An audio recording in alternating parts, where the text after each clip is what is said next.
Newton's Law by Daniel Vaughn. The warehouse was a rectangle of echoing steel and concrete, lit by high-mounted fluorescents that flickered every so often with a tired hum. Dust floated through the air like lazy snowflakes, catching in the white overhead lights.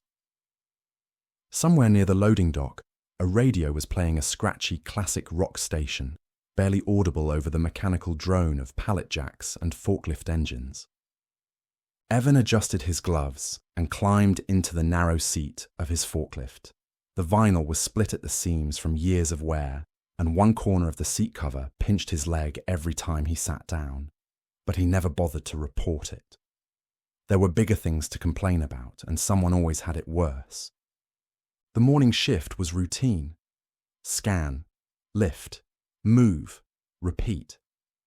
Boxes of something he'd never opened, stacked 3 high on pallets and shrink-wrapped until they glistened under the buzzing lights.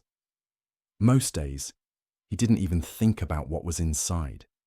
It didn't matter. His job wasn't to wonder. It was to move things from point A to point B. Just keep moving, he thought. Don't think too much, don't look at the clock. When he did glance at it, maybe 20 minutes had passed, or maybe 3. Time worked differently here. Slow, thick, repetitive. He passed Dave from the shipping office and gave him the usual nod. Dave nodded back, but didn't say anything. Evan wasn't close with anyone, not because he was difficult. He was polite enough, quiet, kept to himself. But friendships required energy, initiative, things Evan had quietly run out of years ago. At lunchtime, the microwave beeped from across the break room, and Evan stood by the chipped table with a paper towel under his plastic container. Spaghetti again. Same as yesterday. Same as last Thursday. He chewed while staring at the vending machine. It had been out of Diet Dr. Pepper for weeks, but no one had restocked it. The A4 button still had a cracked corner. He used to report things like that. He used to think someone would fix them. Behind him, a group of co-workers were laughing too loudly about something. Maybe an inside joke, perhaps a story about a bar fight. One guy was planning a weekend trip to the lake. Another was complaining about how his toddler woke him up at 4 a.m. Evan half listened, letting the words drift in and out like background music. He didn't envy their noise, but he did envy how easily they fit together, how they weren't afraid to speak and be seen. Evan thought to himself, I should say something. Maybe ask about the fishing trip. Nod and join in, they're not going to bite. But he didn't. Instead, he rinsed his fork and went back to his station a few minutes early. No one noticed. Evan looked at his watch. It was almost time to go home. The final scan beeped in his hand like a sigh of relief. He powered down the forklift, unplugged the battery connector, and hung his vest on the same rusty hook he used every day. There were newer hooks further down the wall, cleaner, less bent. But this one was his. No reason to change things up. Out in the parking lot, the sun was bright but low, casting long shadows over the uneven pavement. His silver sedan sat where it always did, between 2 brighter, newer cars. The hood bore the faint imprint of hail damage from a storm last year. The passenger side mirror was held together with duct tape, more as a stubborn act of pride than necessity.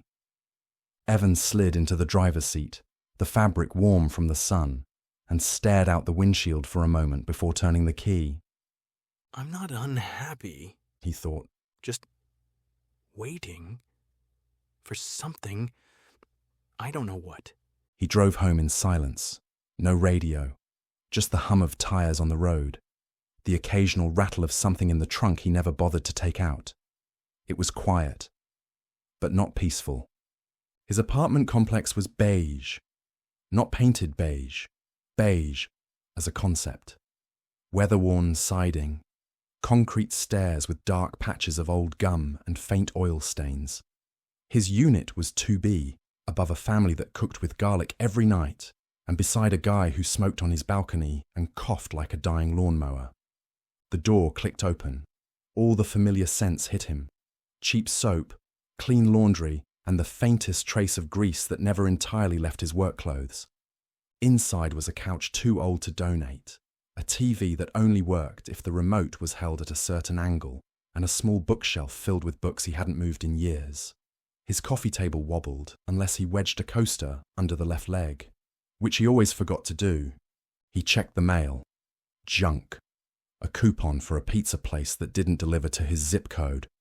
Dinner was reheated leftovers, eaten standing over the sink. No music, no TV, just the soft clink of the fork on the ceramic plate. Afterward, he sat on the edge of the couch and pulled out his phone. No messages. One notification from a news app. Tensions rise in Eastern Europe amid trade disputes. He cleared it without reading further. He had a fleeting thought. Well, I should do something, go out, text someone. But the thought was gone quickly. Instead, he just sat. Eventually, he laid back on his bed, eyes on the ceiling, arms at his sides like a body waiting for chalk lines. He wasn't miserable. He had food, shelter, enough money to get by. He wasn't heartbroken, wasn't angry, wasn't even tired. He just wasn't anything. Not really. Later, Evan got up and sat at the kitchen table with his phone in one hand and a worn composition notebook in the other. The phone's screen glowed with muted colours, displaying a row of dating profiles he mostly swiped past without much thought. It was like looking at display windows he couldn't afford to shop in. He clicked on a pretty woman's profile that popped up. Lover of sunsets. Looking for someone who can make me laugh. He'd written a few messages this week. None had responded. He told himself it didn't bother him. Not really. The silence was familiar, predictable. He set the phone down and opened the notebook to a page half filled with notes. They weren't stories exactly, not a journal either. More like mental junk drawers. Observations, half-thoughts, weird dreams he'd woken up remembering just long enough to scribble down. There's a street lamp near the gas station that flickers every 3rd second, but only when no one's watching it. What if people who forget your name do it because something erased it? Sometimes, I wonder if I died already and just haven't been notified. He tapped the pen against the table for a few moments, then wrote, Wish I could disappear without dying. He stared at the sentence, then scratched it out, not because it was dark, but because it was too honest. He opened the fridge even though he wasn't hungry. It held a carton of eggs, 3 microwave meals, a bottle of orange juice nearing expiration, and a single slice of pizza in a plastic bag. He closed it, opened it again 10 seconds later. Nothing had changed. Evan stripped off his work clothes and tossed them in the washing machine. 2 work shirts, socks and pants with forklift grease ground into the knee. The machine thumped once when he shut the lid, like a heartbeat. He poured in detergent and stood for a moment, watching the water fill the drum. The smell of clean soap gave him a small sense of order. That counted for something. He left the machine running and stepped back into the living room. Pulled open the blinds and looked out over the parking lot. Same cars, same people. A kid riding a bike in slow circles. He thought about his father briefly. A man who'd taught him how to check tire pressure and say yes sir, but not much else. Evan hadn't spoken to him in 4 years. He turned away from the window. He picked up his phone again and opened the dating app. Jenna's profile was still in his matches, one of the few women who'd actually responded. They'd exchanged maybe a dozen messages. She'd laughed at a joke he made about cereal brands. He stared at the blank message box with the cursor blinking, then started to type. Still up for Friday. I know a good place near 75. Casual. Good pie. He stared at it for a moment longer, then hit send. A minute passed, then 2. The message switched to red, but it was left that way. No reply. He exhaled through his nose and set the phone down, screen down this time. He turned off the overhead lights and switched on the lamp beside the couch. The yellow bulb made everything look softer, older. He liked it better that way. He sat in the same corner of the couch he always did, pulled the blanket over his lap, folded his arms. He didn't feel sad. He wasn't crying or breaking apart. He wasn't wallowing. But it was like sitting in a room where someone had just left, and the silence hadn't caught up yet. Evan leaned his head back against the wall, letting the dull hum of the washing machine fill the silence. It was a kind of white noise he had come to rely on, steady, mechanical, impersonal. His eyes traced the ceiling fan. It wasn't on, but the slight sway of the pull chain made it feel like it wanted to be. Some people are born with velocity, he thought. They know where they're going by 18 others. Pick it up as they go.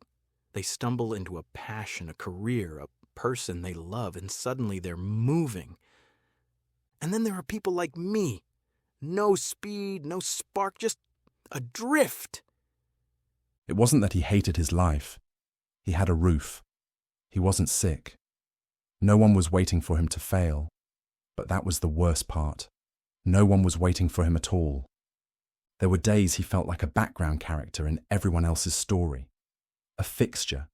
The guy holding the door open. The extra walking past the camera. The kind of person you forgot the moment he left the room. I don't need to be special, he thought. But it'd be nice to feel like something depended on me. Or waited for me. Or even just noticed. He closed his eyes and exhaled. Maybe I wasn't made for more. Maybe this is it. A decent job. Quiet nights, a microwave with a working popcorn button, having just enough forever. The washing machine clicked over to rinse. Pipes groaned in the walls. Somewhere outside, a dog barked at nothing. He opened his eyes and stared at the coffee table. That one leg still wobbled. He kept telling himself he'd fix it. What would I even do if I had more? More money, more time? Someone to come home to? I probably wouldn't know what to do with any of it. He ran a hand over his face and reached for his phone out of habit. No new messages. Then, buzz. Screen lit up. A message from Jenna. Friday works. That place sounds good. I'll meet you there at 7. Evan sat up straighter. He read the message 3 times. Then again. Not out of disbelief, but out of care. It was something rare, and rare things required a second look. He didn't smile, not fully, but the corners of his mouth did something close. All right, he thought. Maybe it won't go anywhere, but maybe it's not supposed to. Maybe it's just something to look forward to. He typed. Perfect, see you then. And for the first time in weeks, maybe longer, he didn't open the dating app again after hitting send. He just put the phone down and let himself feel the smallest, cautious flicker of hope. Evan got to the diner early. It wasn't on purpose, at least not consciously, but he always arrived early to things like this. It gave him a sense of control. He could pick the seat, check the exits, read the menu 3 times so he didn't look undecided. The diner was one of those old-fashioned places pretending to be older than it was. Chrome-trimmed stools, vinyl booths in faded red, a jukebox that played digital tracks behind a glass front. The lighting was warm and just dim enough to be flattering, which he appreciated. He picked a booth near the window and sat on the side that faced the door. He checked his phone. 6:56 p.m. By 7:03, he had already read every item on the menu and memorized the dessert board behind the counter. A waitress with too much eyeliner filled his water glass and gave him a sympathetic smile. She's not that late. he told himself. Probably traffic, hair, or something. She is on her way. At 7:06, the bell above the door jingled, and Jenna walked in. She wore jeans and a casual jacket over a black top. Her hair was up. Simple makeup. No drama. She looked like she'd dressed for comfort but still cared. Evan liked that. Jenna had a genuine smile as she approached the booth where Evan sat. Hey, sorry, I thought I left early. Apparently the freeway and 1,000 other people had other plans. Evan stood up quickly. No worries, I just got here myself. She raised an eyebrow, amused. Did you? Because your water's half empty and you already look like you know what you're ordering. Okay, maybe a little early. Evan said with a grin. That's all right. Punctuality's good. I wish I could have shown you that myself. Sorry again. They sat. The waitress came by and took their drink orders. Coffee for her, more water for him, no appetizers. So, have you always lived in this part of town? Pretty much. Grew up across the bridge, but it's the same. Same coffee shops, same potholes. I used to think this area was boring, but now I kind of appreciate it. The chaos is optional.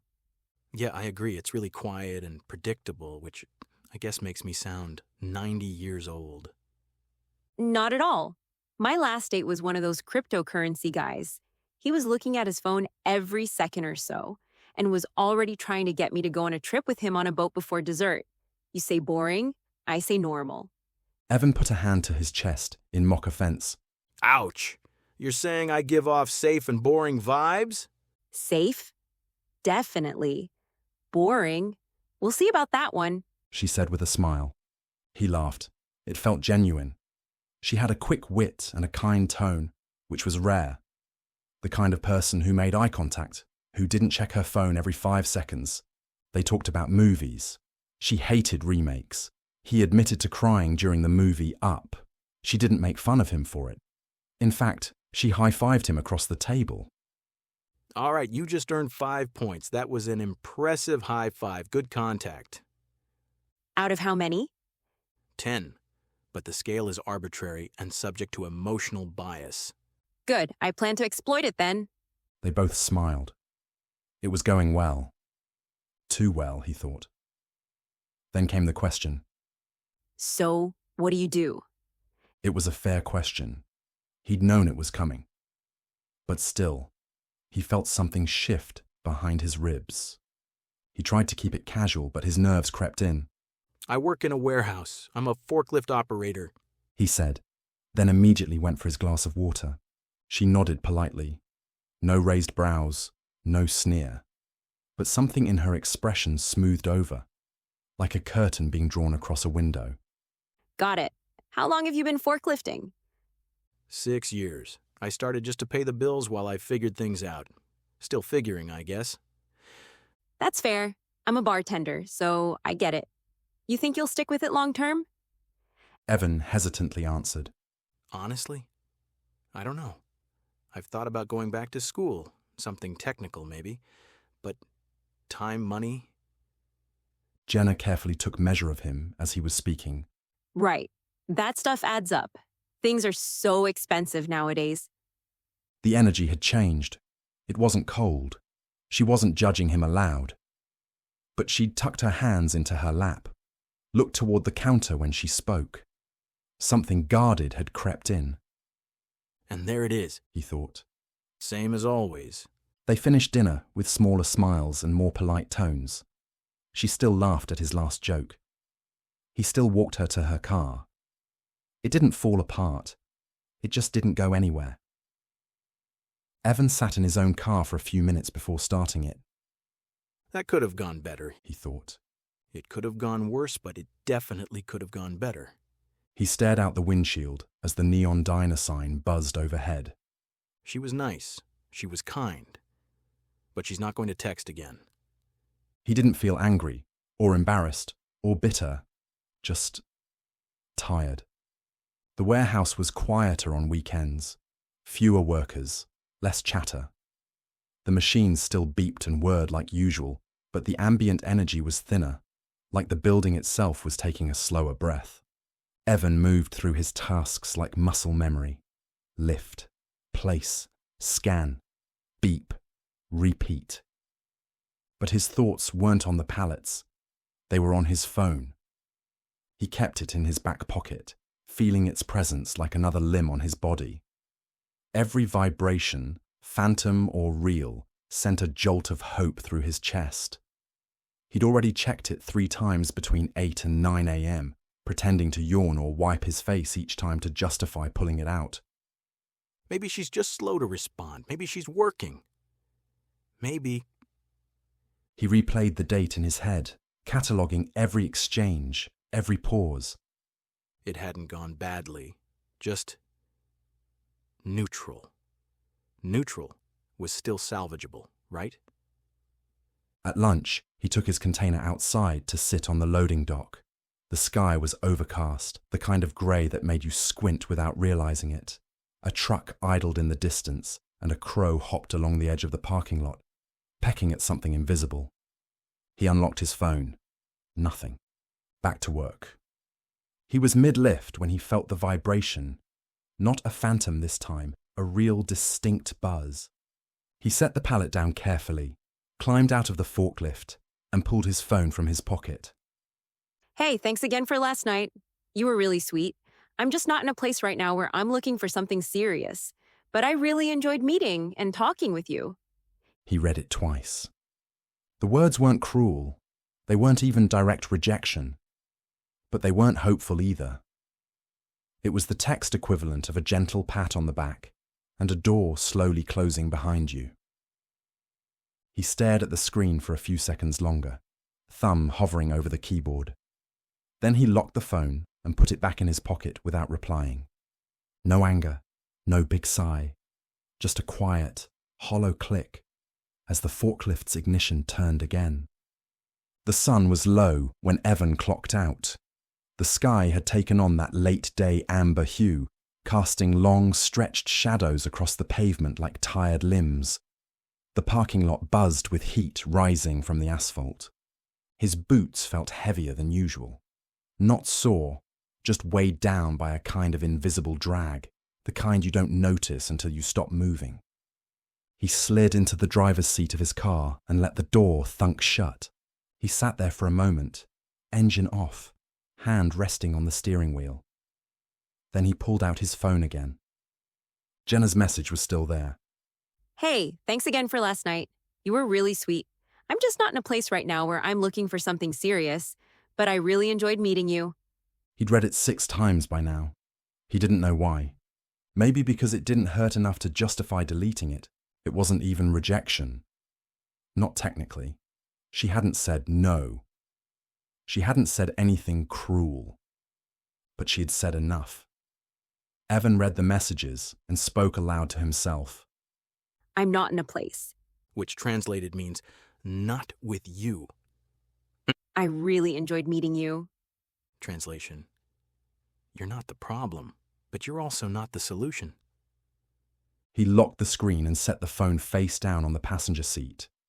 The dashboard reflected his own face back at him, just enough to catch the faintest impression of tired eyes and a mouth set somewhere between a sigh and a shrug. He turned the key and drove home. The radio stayed off. It almost always did. Music had too many associations. Silence was cleaner. Traffic was light. A few red lights, a slow right turn into the neighborhood with the cracked sidewalks and patchy grass lawns. He passed the gas station with the flickering sign, the one-letter-out Taco Plaza, a middle school field with rusted bleachers. He pulled into his complex, same parking space. Same spot 2 lines down, where the blue Civic never parked quite straight. The stairs creaked as he climbed them. The light above his door still hadn't been replaced. He'd stopped reporting it months ago. The office never answered anyway. He unlocked the door and stepped inside. Everything looked normal. Too normal. There was something about the quiet that felt deliberate. Not just the usual end-of-day silence, but the wrong kind. Like a room that had just been interrupted.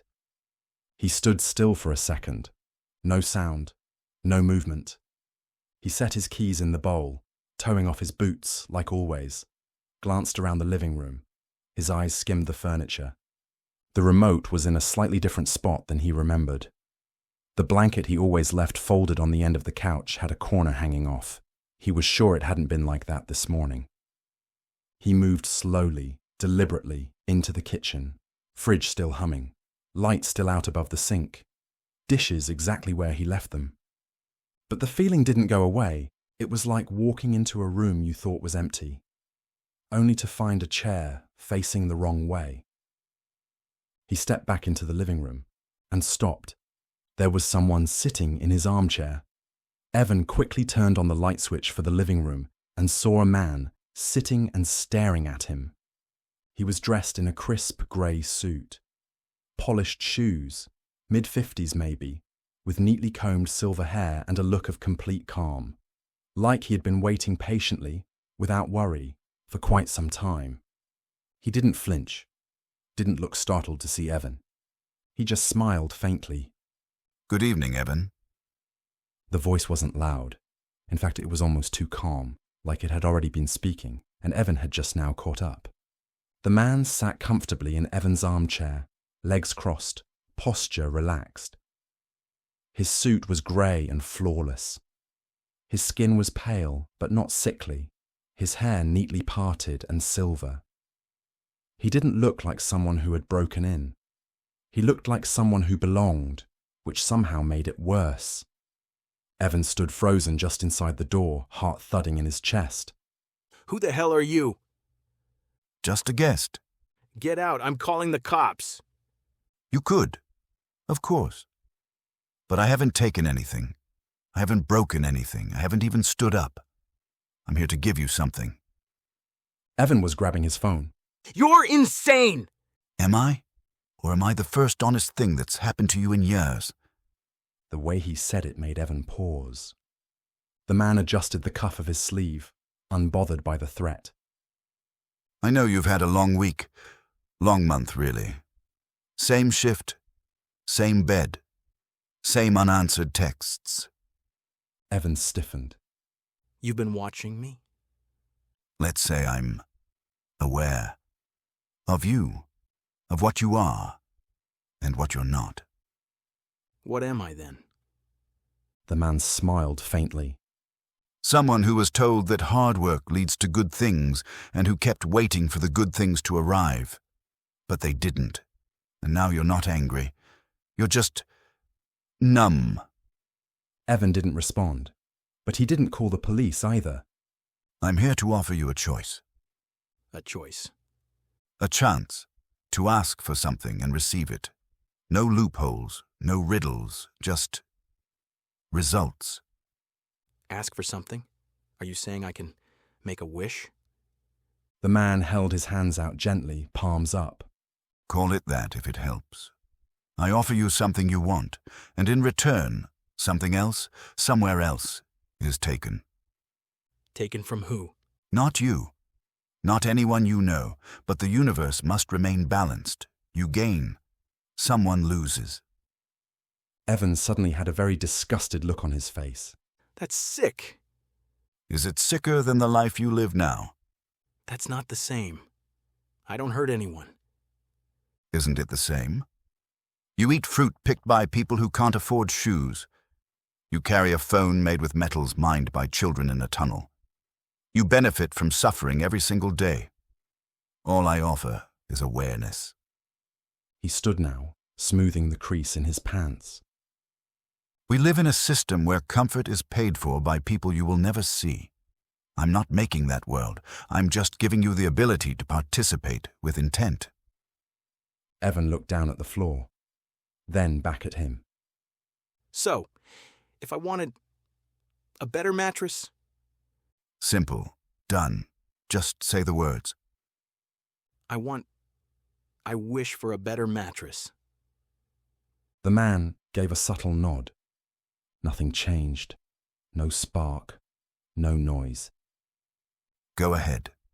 See for yourself. Evan turned toward the bedroom. His steps were slow, careful, Inside, the old dented mattress was gone, replaced by something sleek, firm, and perfectly made. The navy comforter was tucked in tight. The air smelled faintly of lavender and cotton. He ran a hand across the top. It was real. Who paid for it? What did this cost? The voice came gently from behind him, already knowing he would ask. A welder in Kenya lost 2 fingers in a workplace accident. The gloves he'd been promised never arrived. He'll live, of course. But his grip will never be the same. Evan stared at the bed.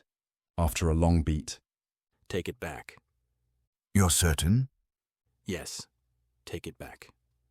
he blinked, and the mattress was his again. The dent returned, the sag, the faint crease where he always rolled to the middle. Gently, almost quizzically, the man looked at Evan. Most don't reverse the first one. That's something.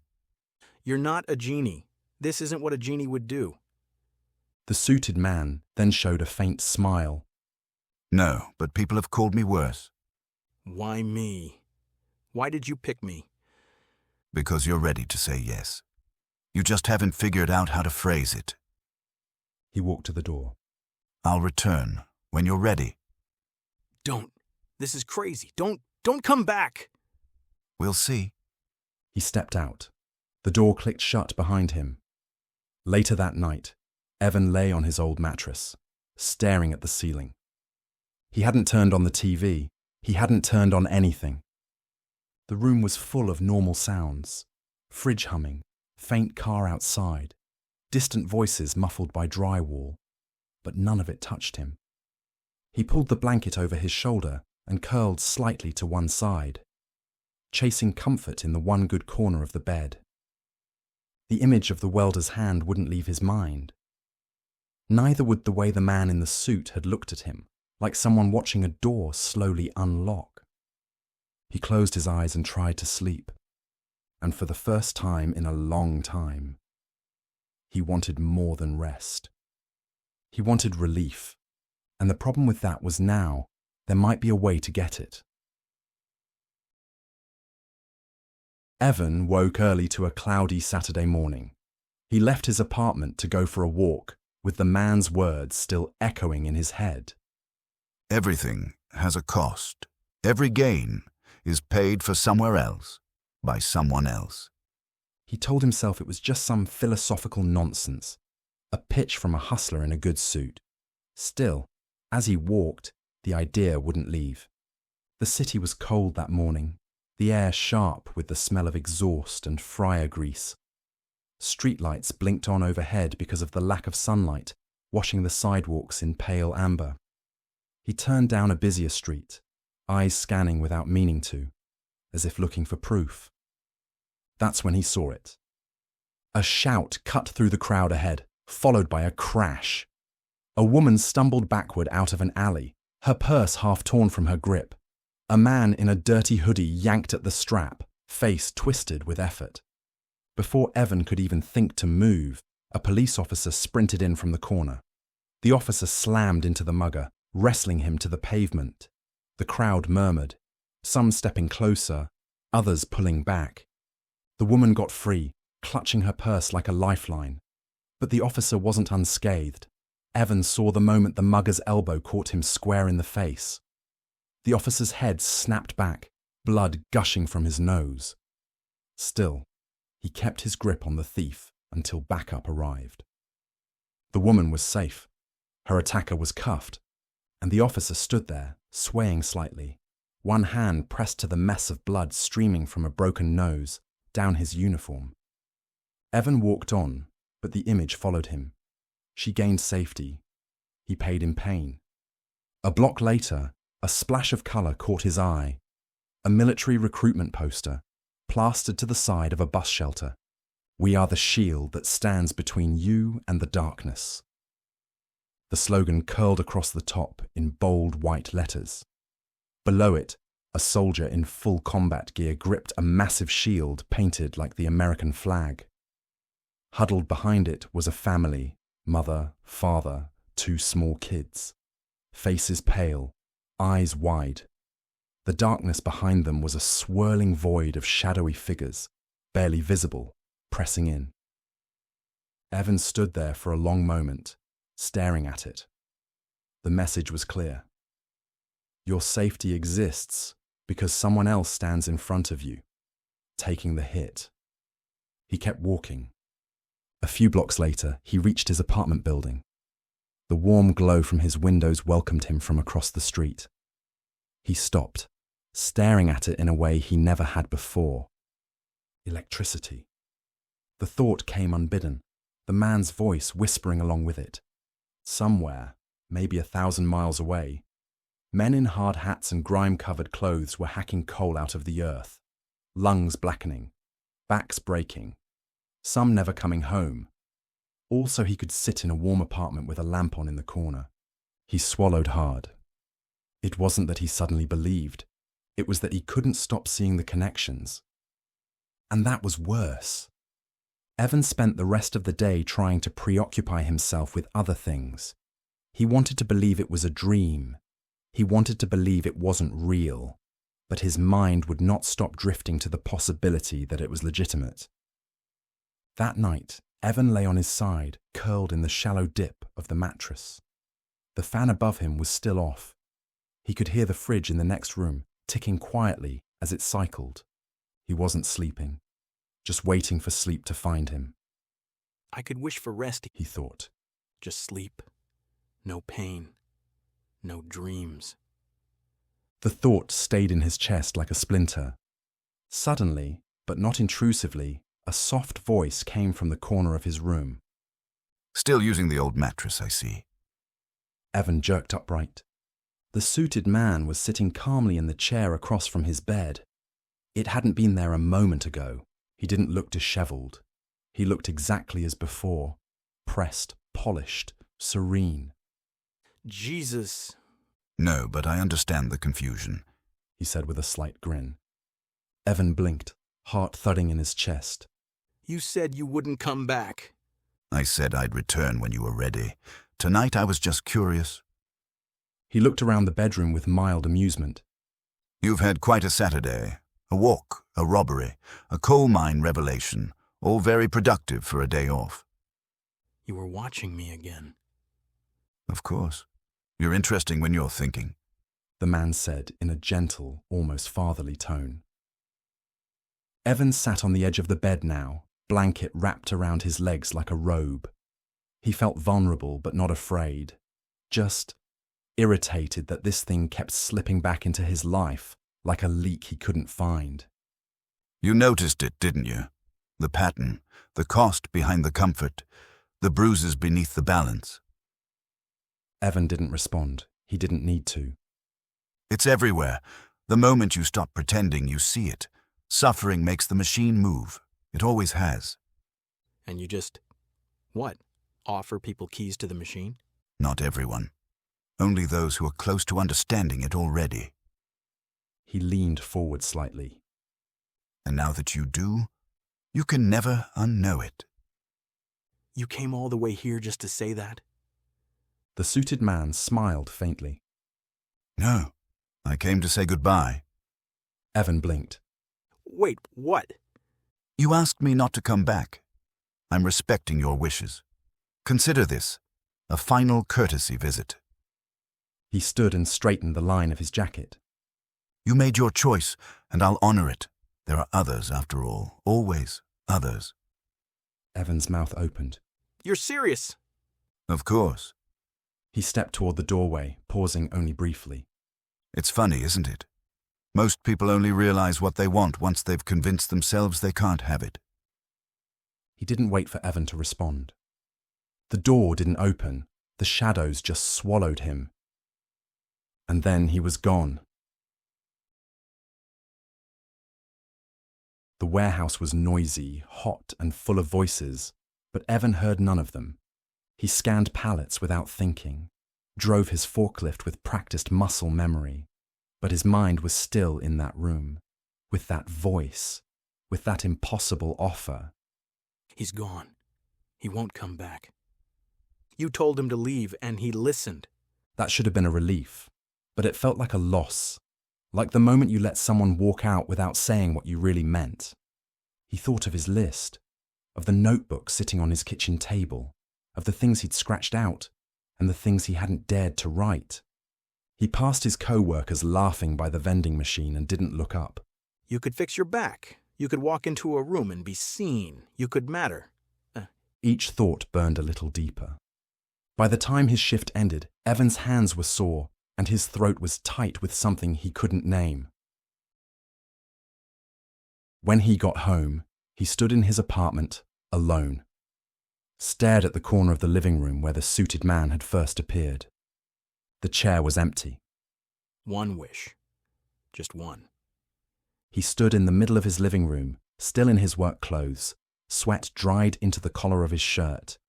The apartment was dim, except for the glow of the kitchen light behind him.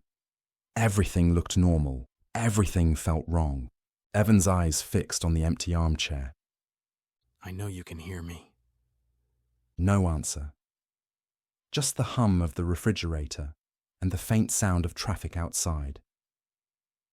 He stepped closer to the chair. You said you were done. Said you wouldn't come back. His voice cracked slightly. But I think we both know that was bullshit. Still silence. But it felt like listening. Somehow, like the room was holding its breath. Evan lowered his tone. I'm not saying I want to make a deal. I just want to talk. He waited, and after a pause, Come back. Just come back one more time. he turned slowly, scanning the corners of the room, like something might peel out of the shadows. Nothing. But somewhere deep in the back of his neck, a chill crept in, the way it does just before a storm breaks over your head. He didn't say anything else, just stood there, waiting, knowing it wasn't a question of if, just when. Evan stood in the quiet for a long time. He felt ridiculous, talking to an empty room, whispering to air like a lunatic. Maybe the man had actually left. Maybe the whole thing was some elaborate stress-induced hallucination. He let out a shaky laugh and rubbed the back of his neck. Of course he's gone. Why would he care if I... Then he turned. The suited man was standing behind him, not in the chair, not in the shadows, just there, watching, still. Evan flinched back with a breath caught halfway between a gasp and a curse. You humans really do love dramatic pauses. You could have just said please. The suited man said in a pleasant tone. Evan's stomach turned. Were you here the whole time? Evan remarked, visibly shaken. That depends. Is it more unsettling if I say yes or no? He walked past Evan and reclaimed the armchair like it belonged to him. The man sat in a chair, gesturing for Evan to take a seat next to him on the couch. You've been circling the same drain all day, Evan, wanting, justifying, bargaining with yourself. I thought I'd save you the spiral. Evan didn't move. You said you weren't coming back. And you said you didn't want anything. We're both liars, apparently. He said, smiling. The man crossed his legs, slow and deliberate, like this was just another evening chat. But now you've said it. Out loud. That's the important part. So, that's it. You were just waiting for me to crack. He said with a bitter frown. Not crack. Decide. There's a difference. He tilted his head slightly, appraising Evan. So, what's the second thing you want but don't want to admit? Evan swallowed. His mouth was dry. He didn't sit down. He didn't blink. I want people to notice me. The suited man started to nod. Ah, now we're getting somewhere. The suited man didn't flinch, didn't smile either. He just nodded, like a teacher hearing the correct answer to a difficult question. I'm not asking for fame, not to be some kind of influencer or celebrity. Of course not. That's not what you're built for. He leaned forward slightly, resting his elbows on his knees. You want proximity, Connection. A look that lingers. A stranger remembering your name. A laugh that wasn't forced. A reason for someone to lean in instead of away. Evan said nothing. He didn't have to. Softly, the man continued. You want to walk into a room and feel like you changed it just by being in it. With tension in his voice, Evan replied, Is that really so wrong? Wrong? No, it isn't. However, it is very common. He gave a small shrug. You don't want to be famous. You want to matter. Just enough to be remembered when you leave a room. A pause passed between them, stretched taut with silence. So say it, Evan. Ask, and it's yours. Evan shifted, looking unsure. That's it? I just ask and people notice me? You'll be interesting. Magnetic. Someone worth listening to. Doors will open, strangers will smile. Friends will become fonder. Evan rubbed the back of his neck. The thought was dizzying, thrilling, terrifying. Then another thought, the cost. What will happen? The man's voice was calm, almost kind. The girl in Mexico will lose her stutter. She's had it her whole life, shy, quiet, overlooked. Tomorrow she's finally going to speak up in class and make a friend. Evan's head dropped, his voice coming out in a whisper. But not if I ask.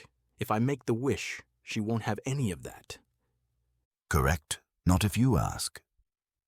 Evan sat down slowly on the couch across from him. You must have planned that. I didn't plan anything. I observe. I trace threads. I show you the shape of the web. You make it sound like we're all part of some equation. We are. The mistake is thinking the math cares who you are. They sat in silence again. The shadows in the room had grown longer. The hum of the refrigerator had become a kind of metronome. What if I want more than that? The suited man blinked. A slow, deliberate movement, like a poker player letting you believe you've surprised him. More? Why, Evan, what more could you possibly want? He said with a sarcastic grin. Not just attention, not just being noticed. I want people to care about me, about what I say. I want to walk into a room and not just be seen. I want to be wanted there. The suited man leaned back in his chair and exhaled just once. There it is. Is that still one wish? Let's call it a bundle. And what happens to the girl in Mexico with all this bundled stuff? She still stutters. Only now, her father loses patience with her inability to answer one of his questions. He slaps her during dinner. Just once. But it will echo and impact every relationship she has for the rest of her life. Evan looked down at his hands. This shouldn't be so easy. It isn't. That's why most people don't ask. He let the silence stretch again. But you're not most people, are you, Evan? Evan stared at him, then very softly said, Okay, just do it. The alarm buzzed like always. Evan slapped it off and lay there a moment. The mattress still dipped beneath him, still groaned when he rolled out of bed. Everything looked the same, except it didn't feel the same. The mirror showed the same face, slight stubble, pale skin, a sleep crease on his cheek. But his eyes looked clearer, sharper, like someone had turned the contrast up just a notch. He got dressed in the same clothes he always wore. Blue work shirt, grey pants, scuffed boots. But they didn't hang quite so heavily on him today. Something in his shoulders was straighter, his breath deeper, not by choice, by design. Later that morning at the warehouse, the usual buzz greeted him. Forklifts reversing, scanners chirping, the low rumble of conversation in the break room. But this time, something was off. People were looking at him, not staring, not obvious, just noticing. Darren, the guy from shipping who usually mumbled a hello, actually stopped him in the hallway. Hey man, how's it going? Good. You? Yeah. Hey, let me know if you need help with anything today. I'm caught up on orders. Evan nodded, trying to keep his face neutral. Okay. That was weird. In the break room, someone laughed a little too hard at something he said under his breath. On the floor, 2 co-workers moved their carts to give him space before he asked. No one said anything directly. No applause, no fanfare, just space, attention, ease. He wasn't pushing to exist. He was being allowed. He was loading a pallet when Susan, from inventory, leaned against a post nearby. Hey, Evan, you always work this fast? Evan blinked. What? I guess so. Yeah. She gave him a crooked smile. Yeah, you look like someone who can get things done. She lingered for a moment longer than necessary before walking off. Evan watched her go, one hand gripping the forklift control tighter than he meant to. The break room wasn't any cleaner.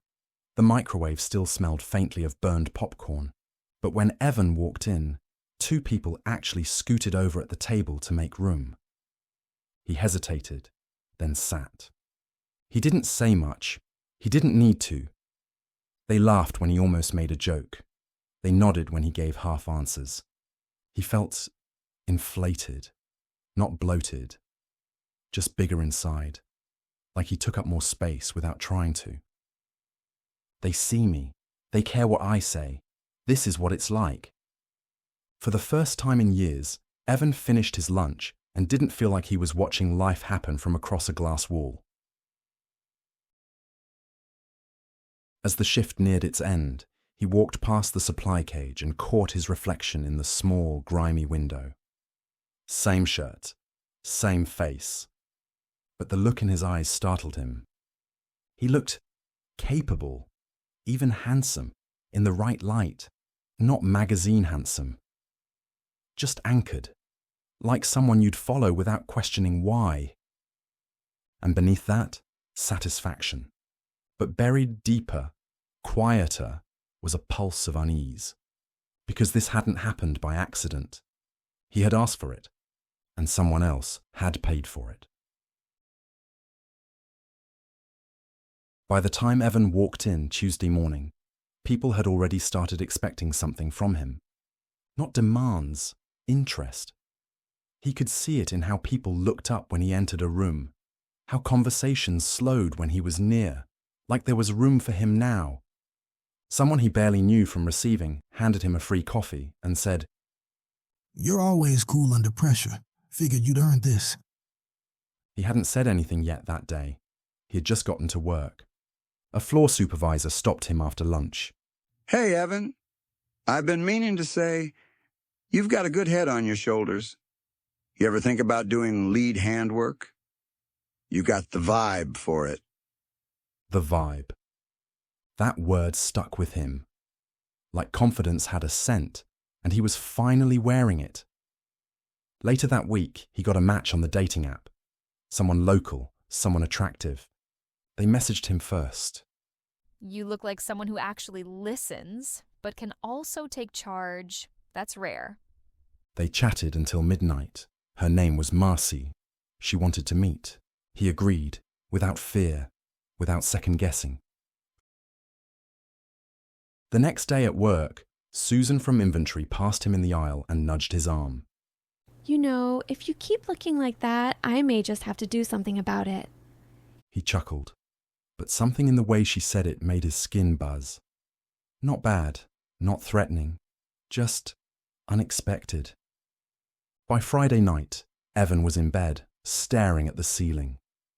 The glow from the street lamp outside cut soft lines across his wall.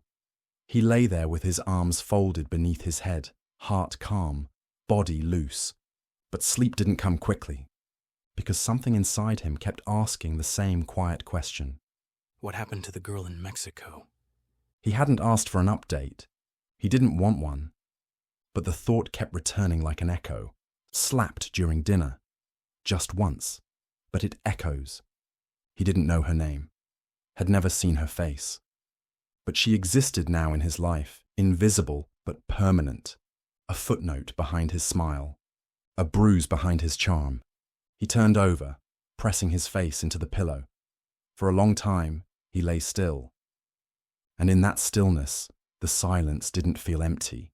It felt observed. Marcy picked the place, a small wine bar tucked between a yoga studio and a closed-down bookstore. Warm lighting, exposed brick, hanging ferns in white ceramic pots. The kind of place Evan would never have suggested. But when he walked in, it didn't feel out of reach. Not tonight. She was already there. Dark curls pulled back into a loose bun, simple blouse, black jeans, boots. She looked up when he entered and smiled like they'd done this a dozen times before. You're early. She said as she did a polite wave. Evan grinned and walked over.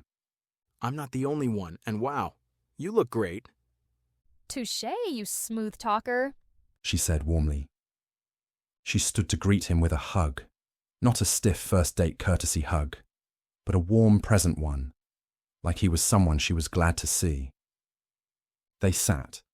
It didn't feel like a first date.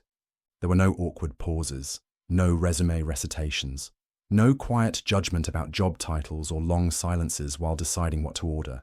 They talked about music, about the stupid things they believed as kids, about why people never read the instructions, but always complain when things break. She laughed easily, and not at his jokes, with them, like she was waiting for him to say the exact thing he said. You ever get the feeling you're pretending to be a grown-up, and one day someone's going to ask you to hand in your costume? Recently, yes. It seems like I feel that way every day, like things are too good to be true. She laughed, leaned forward, touched his arm when he made her laugh again. It was all effortless, and that's what started to bother him.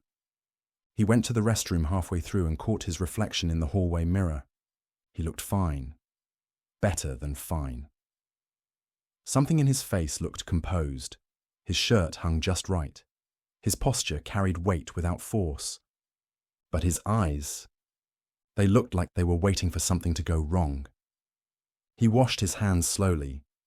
She likes you, but is it you she likes, or the weight you're wearing?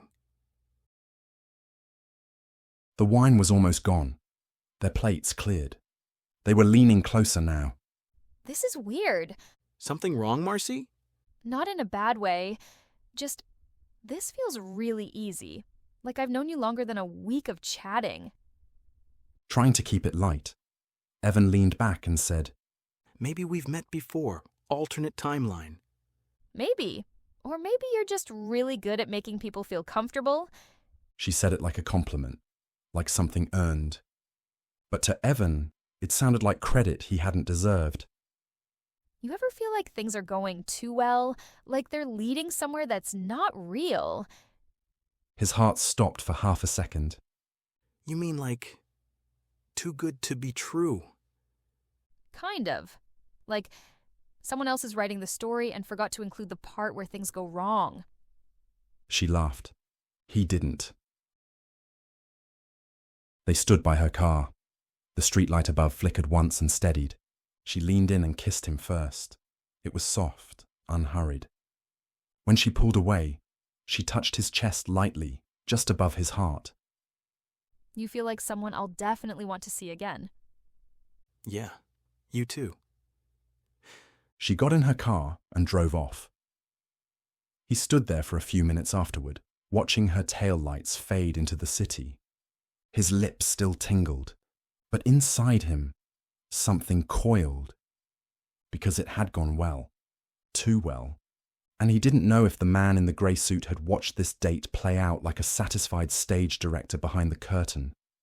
He didn't know if Marcy was falling for him, or the version of him he'd asked to become. The apartment was still dark when Evan got home. He didn't turn on the lights. He just stood by the door for a moment, letting the silence settle around him. His lips still buzzed with the memory of Marcy's kiss. His chest felt warm.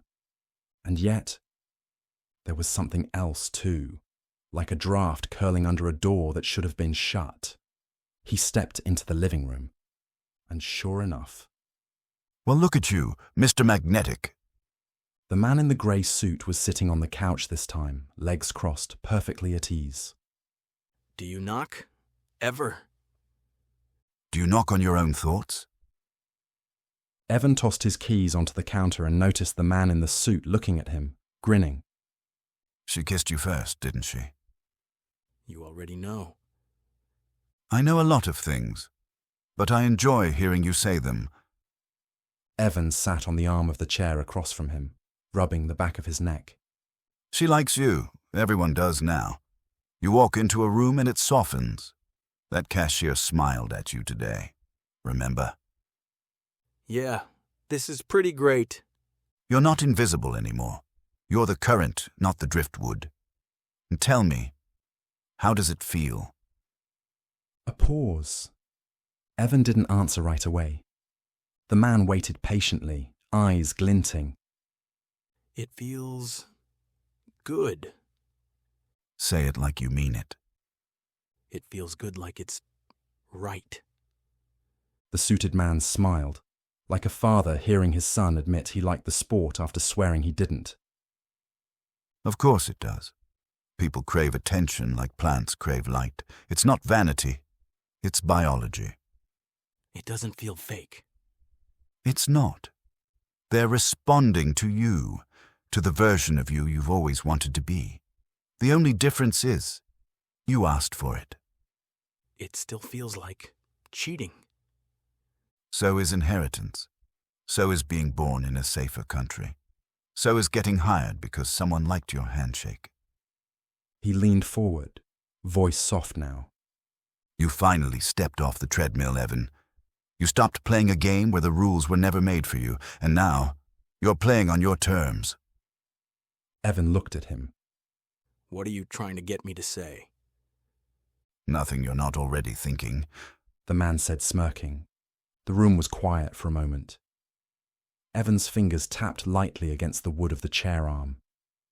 Tell me, what's next?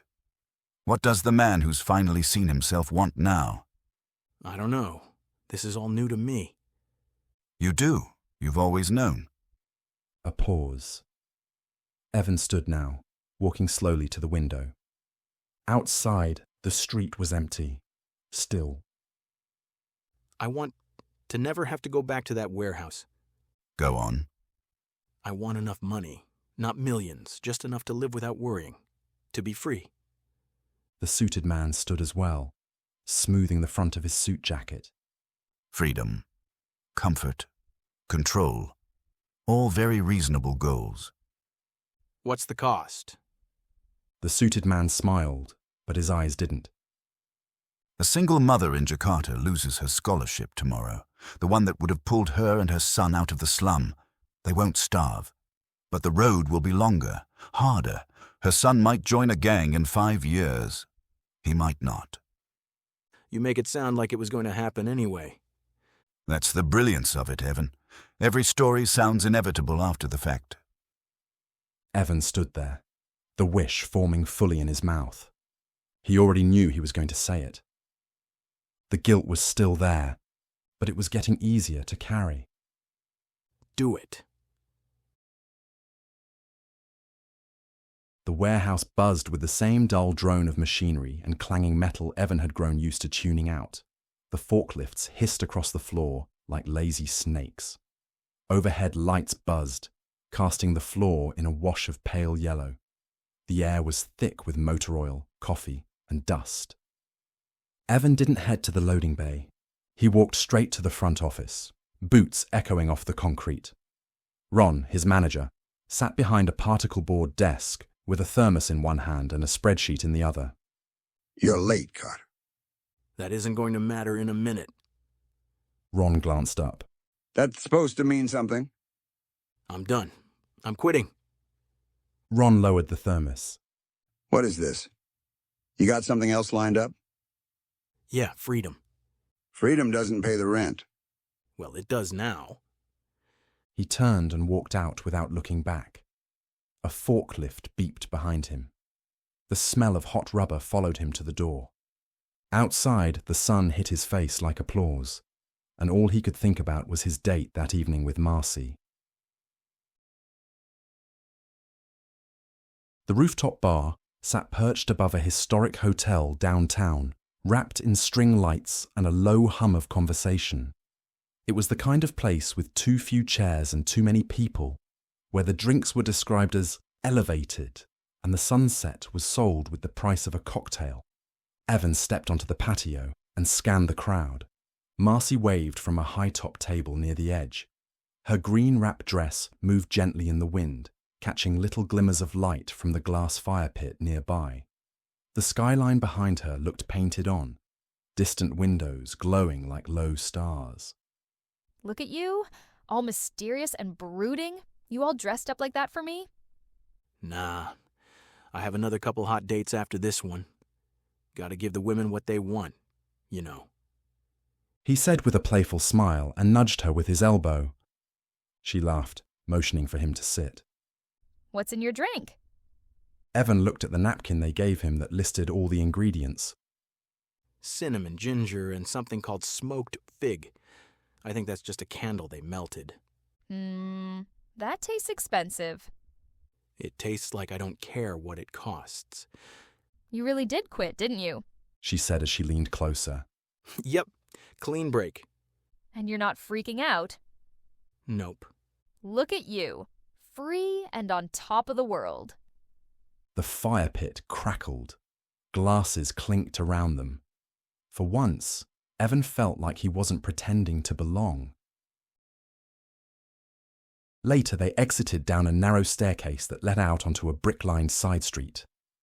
The night air smelled like spring rain on hot concrete.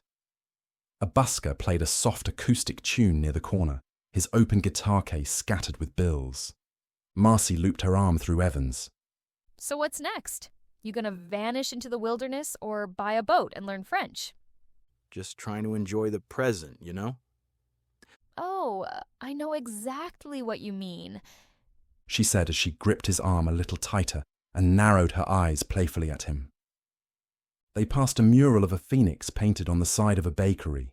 The scent of bread still lingered. Oh no, I left my purse. Let's go back and get it. No, I think I left it in the bathroom. It will take me 2 seconds to get it. You stay here, and I'll be right back. She disappeared back into the doorway and into the stairwell leading back to the rooftop.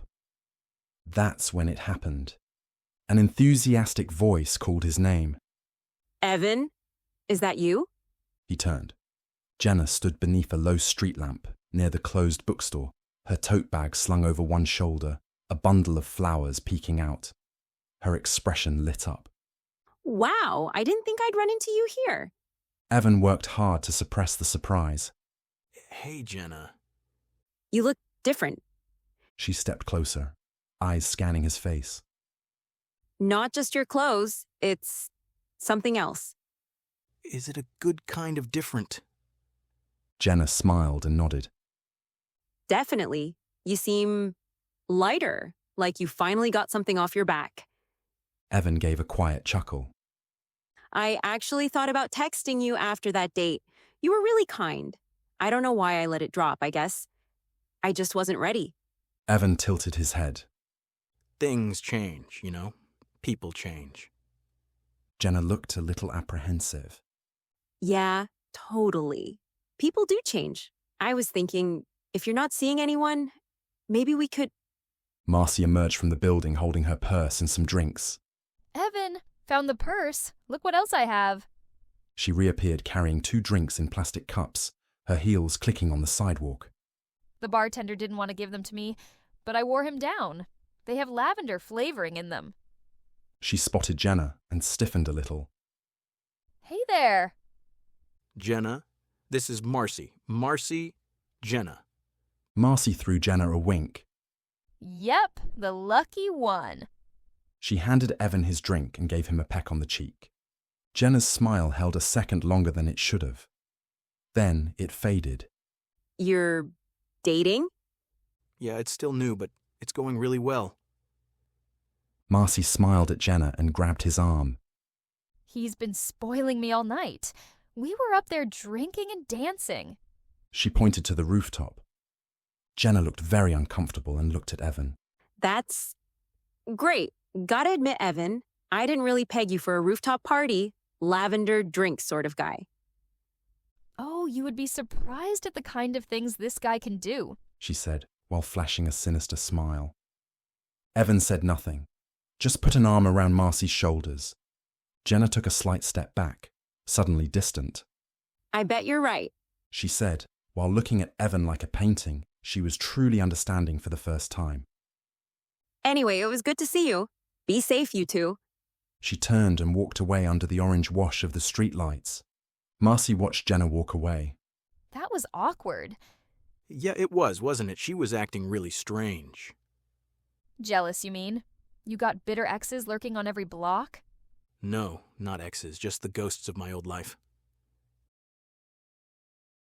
They strolled through quieter streets now, historic row houses, closed cafes, the scent of honeysuckle on the breeze. The sidewalk curved along a small park where a streetlight buzzed gently overhead. That's where Evan saw her. A woman stood near the edge of the curb, holding a torn grocery bag in one arm, a paper map fluttering slightly in the other, with a lost look on her face. A boy, maybe 6 or 7, clung to her leg, chewing on the frayed suspender of a stuffed monkey he held. She looked exhausted. Her coat was too thin. Her hands were red from the cold. She knelt, whispered something to the boy, and he nodded, leaning into her. Evan slowed. What's up? You got a really strange look. Why so serious? He didn't answer. He stared as a car passed too close, its headlights briefly illuminating the small family. The woman stepped back protectively. Then he remembered the man in the suit telling him what his prosperity cost, about the woman and her child on the other side of the world. A mother in Jakarta loses her scholarship. Their road will be longer. Her son might join a gang in 5 years, and then again, he might not. Marcy saw the distant look in Evan's face and very softly asked, Evan, are you okay? Without looking away from the woman and her child, Evan responded, I'm fine. I just have a lot on my mind. They walked on, but the silence between their footsteps grew heavier. The city around them sparkled like a stage set. But behind the lights, something deeper stirred. Something hungry. It had been a good night with Marcy, and Evan thought that he was starting to really like her, that this may have the potential to be something more. The door clicked shut behind him, locking out the city's noise and neon flicker. The apartment felt still in a way that wasn't comforting, like the air had been waiting for him. Evan moved through the familiar space slowly. He hung his coat up and took off his shoes. He left the lights off. Only the soft glow from the streetlights filtered through the blinds, laying orange bars across the floor like prison shadows. He walked into the bathroom and turned on the light, blinking at his reflection. Still him, but leaner, sharper, less apologetic. The kind of man who'd interrupt you mid-sentence, not out of rudeness, but because he simply knew the ending already. He didn't know when that version started looking back at him. That's not what you were like before, Jenna had said. Her words swirled around his mind over and over again. He shut the light off and went to sit on the edge of the bed. The mattress groaned softly beneath him. The silence stretched. And then... Ah, here it is. The questioning phase. Did our little friend Jenna throw you for a loop? Evan looked up sharply. The suited man was already there, as if he'd always been, leaning in the corner near the window, half in silhouette, a glass of wine he hadn't poured in one hand, smirking at Evan. I'm beginning to worry. The new and improved Evan Carter is going soft. Evan didn't jump this time, just stared. You always seem to show up when I'm alone. You're most honest when you think no one's watching. The man stepped forward. Light caught the edge of his jaw, clean-shaven, precise, unnatural in its smoothness. What are you? Really? I don't know anything about what or who you are. The suited man smiled like a magician just before the final reveal. You're not a genie. The suited man paused, then walked past Evan, trailing a fingertip along the bookshelf, brushing dust from the spines. Do you really care about the name of the thing that opens the door?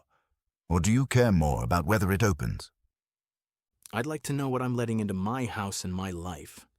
You opened the door the first time you said yes. Everything since then. Ceremony. You've done this before, in other places, with other people. The suited man's eyes glinted as he turned his head just enough to acknowledge the question. Who were they? Those you came to before? The suited man chuckled, low and rich. Come now, that would be unprofessional. Client privilege is the backbone of trust, Evan. Fine. You can't tell me their names. Can you at least tell me what happened to them? That made the suited man stop completely. He turned fully now, hands behind his back, and let his gaze settle on Evan, longer this time, like he was deciding how much truth Evan could stomach. Some became kings. Some became ghosts. Some built empires. Some leveled cities. One invented a war he never had to fight in. Another asked for love and got worship, and then found it empty. The suited man started taking slow steps toward Evan. A starving poet once wished to never feel hunger again. He starved thousands before anyone even raised an eyebrow. A grieving father asked to forget his daughter's death, and somewhere, half a world away, a bus of school children went off a cliff because a mechanic missed a single bolt. The suited man was virtually on top of Evan now, looming over him. Evan felt like an animal cornered by a predator. You're lying. You're toying with me. The man turned and started back toward the bookshelf with a mischievous grin. Of course I am. Or maybe I'm not. That's the fun part. You'll never know, and honestly, you don't need to. He turned again, trailing his fingers along the top shelf, and gave a faint tap on the spine of a book. Then he looked back at Evan one last time, smiling, not smugly now, but with something colder, certain. The only real choice you have now, Evan, is whether you'll admit it, admit that you like the power, and you are completely fine with what it costs. He walked slowly toward the corner of the room where the shadows pooled thickest. Shadows too dark for a single bulb to cast, too deep for this small apartment. Without turning, he stepped into them and vanished. No sound, no ripple, just gone, like he'd been swallowed whole by the dark. Evan stood motionless for a long time. Then he walked forward, slowly, toward the bookshelf. He ran a hand over the top shelf. Dust clung to his fingertips. He paused in front of the book that the man had tapped. Paradise Lost by John Milton. His fingers lingered on the spine. He knew he shouldn't make another wish, but deep down, he knew he would. Evan didn't sleep that night and walked around in his apartment in a daze all the following day, after Jenna, after her voice, full of confusion, maybe even concern, echoing in his mind. That's not what you were like before. It clung to him. Even after she walked away, even after he tried to laugh it off with Marcy's hand in his, that sentence had followed him home like a shadow that wouldn't detach. He sat on the edge of the bed, staring at the floor, still dressed. His coat hung limp on the back of the chair. Marcy didn't come over that day and said she had plans that night. Said she had to meet an old friend. She's just a college friend. One of my sorority sisters. I haven't seen her in forever. She said they'd talk later and that she missed him. He didn't question it at the time. He didn't want or feel the need to. But now, in the quiet hum of his apartment, doubt crawled through the cracks. It assaulted him, almost as if the air itself was speaking to him. He texted Marcy. You okay? No reply. A couple of minutes later, he sent another text. I miss you, Marcy. Have fun with your friend, and be safe. Call me later. The message showed that Marcy had read it, but no response. He stood and grabbed his coat. The air in the apartment felt too tight, too full, like a room right before the power goes out. Evan felt like he couldn't stay in his apartment, like the only place he could breathe was outside. I'm going for a walk. I need some air. The city stretched out in front of him like an unspoken dare. The rain had come and gone hours ago, but the sidewalks still shimmered, catching the reflection of headlights and storefronts and lives Evan wasn't part of. 1,000 stories played out behind windows, each lit like little stages. Laughter, clinking glasses, silhouettes leaning in close. He walked without a destination, but with a purpose he couldn't name. He told himself it was to clear his head, burn off the tension. Jenna's words still echoed in his skull, even now. That's not what you were like before. What did that mean? Before what? Before he believed in himself? Before he stopped apologizing for existing? Before he started making wishes? He shoved his hands in his coat pockets and rounded a corner onto Fifth Avenue. And stopped. A warm, amber glow spilled out from the tall windows of a corner bistro. Rustic wood, small candles on each table, dim lighting that softened everything and made strangers feel familiar. His eyes scanned across the faces, idle curiosity. Then locked in place. Marcy. She was sitting near the back, lit softly from one side. Her hair was pulled back differently than she usually wore it with him, loose strands tucked behind one ear. She was smiling, laughing. Her hand touched her cheek mid-laugh, the way it always did when she got embarrassed. Across from her sat a man, not rich-looking, not bold. His shirt collar wasn't stiff, and his smile had a kind of nervousness to it, like he didn't know he was doing well. Evans stared in disbelief, fury, and anger. The man was familiar, not someone he personally knew, but familiar like a reflection of his old self, a version of him from 2 wishes ago. No polish, no performance, just a man trying to hold someone's interest. Marcy reached across the table and brushed something off the man's sleeve. Her fingers lingered. Evan's stomach twisted into a knot that felt too sharp, too fast, like he'd been stabbed from the inside. She leaned forward again, laughed at something the man said, then tilted her head slightly, an old instinct, and kissed him. Quick, casual, like it had happened before. Evan felt something in his throat tighten. He didn't realize he'd stopped breathing until his vision swam. Then, her eyes lifted and she caught his, across the street, standing in the rain-damp dark like a ghost. For just a second, her expression froze, not with guilt, but calculation, like she was assessing how much she had to care about this. Then she smiled, small, civil, and gave Evan a brief, neutral wave. The kind you give an old co-worker at the grocery store, not someone who knew the smell of your bed sheets. She turned back to her date with a little shrug. Her hand was already reaching for her wineglass.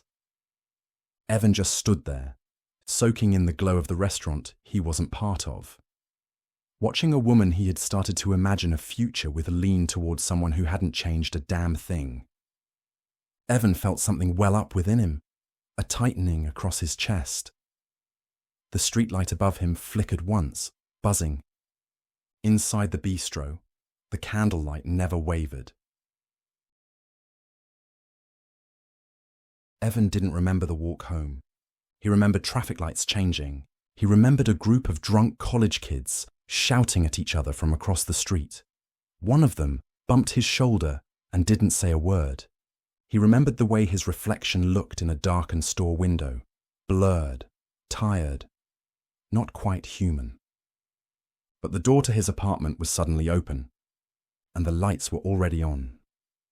He stepped inside, coat still on, heart still racing, fingers trembling without his permission. There, sitting in the corner chair, legs crossed, drink in hand like he lived there, was the suited man. He didn't look up right away, just swirled the amber liquid in the glass. Do you know what I love about this city? Evan didn't answer. He didn't close the door behind him either. It's honest. Neon signs promising things no one can afford. Dating apps designed to disappoint. Job titles that mean nothing.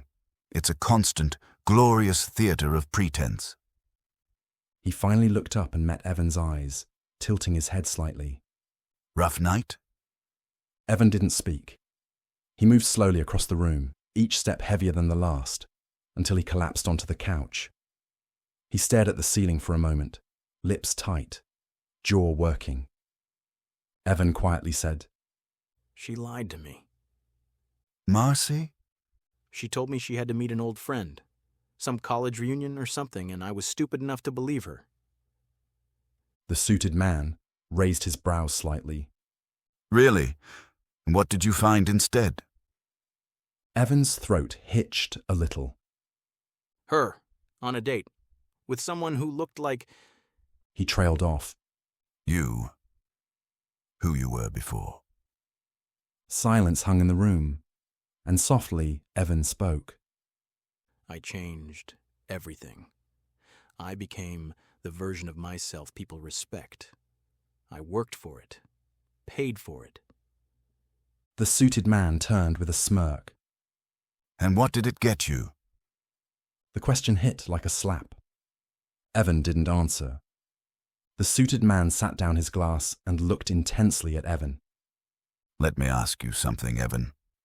When a man saves for years to buy a car and someone keys it in the parking lot, who's to blame? The man who saved, or the world for being full of vandals? You're saying I should have expected it? I'm saying you should use it. The man stood slowly and walked to the bookshelf, trailing his fingers across the spines again. He always did that, like he was looking for the right verse in a holy book. The world doesn't care about fairness. It cares about force, power, intention. He turned to face Evan again. So, what's your intention toward those who would key your proverbial car? Evan stood now, slowly, deliberately. His face was pale, but his eyes were clear. I want them to regret it. All of them. Everyone who ever looked at me like I was a failure, like I was disposable. The suited man smiled, slowly, deeply, like a wolf finally watching a cub bare its teeth. Good.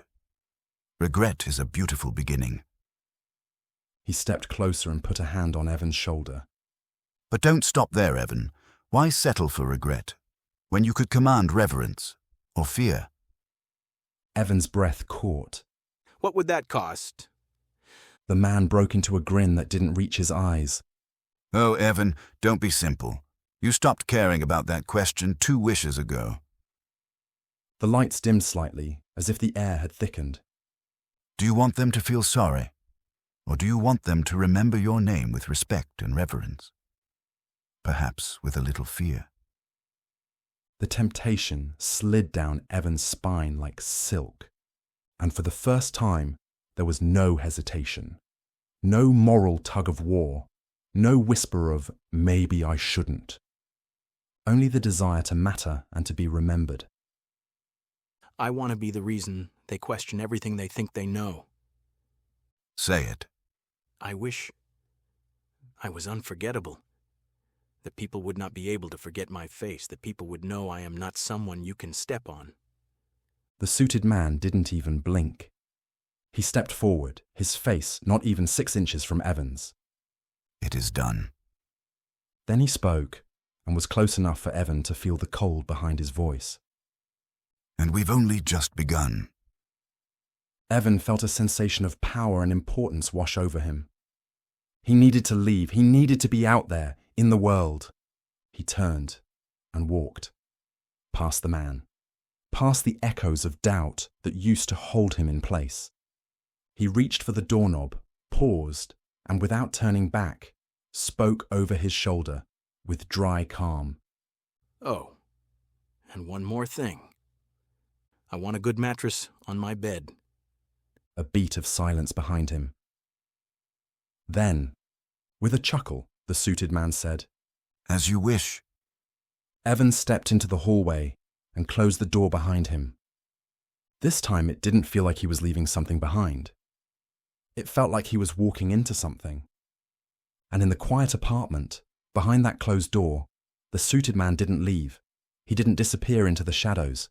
He sat almost motionless, swirling a glass of bourbon in one hand, smiling wider than ever.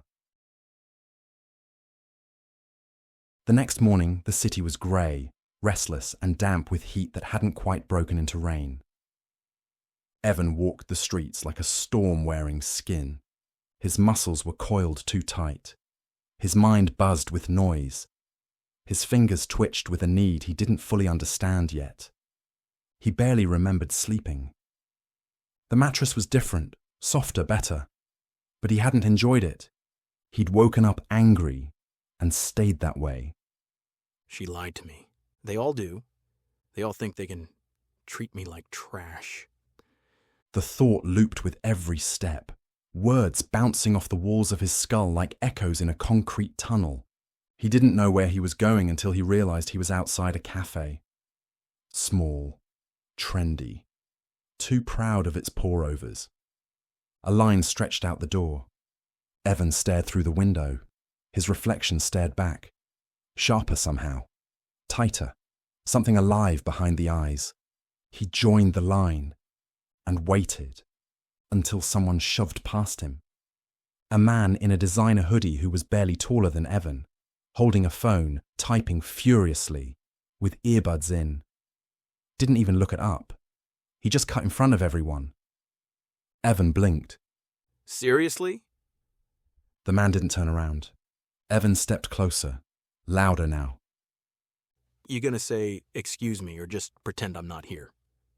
Now the man half glanced over his shoulder, impatient, not apologetic, Chill, bro. I'm grabbing one thing. then turned back around. That was it. A fuse burned down inside Evan's chest and something old and ugly exploded. He grabbed the man's shoulder and spun him around. The man's earbuds fell. What the hell, man? You don't see me, huh? You don't see me?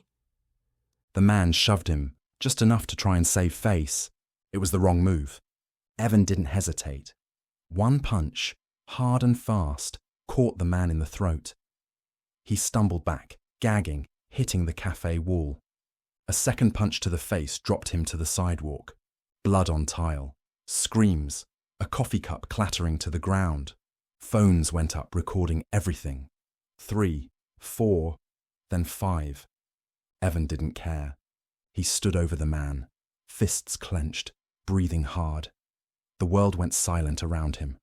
The man wasn't moving. Someone shouted for help.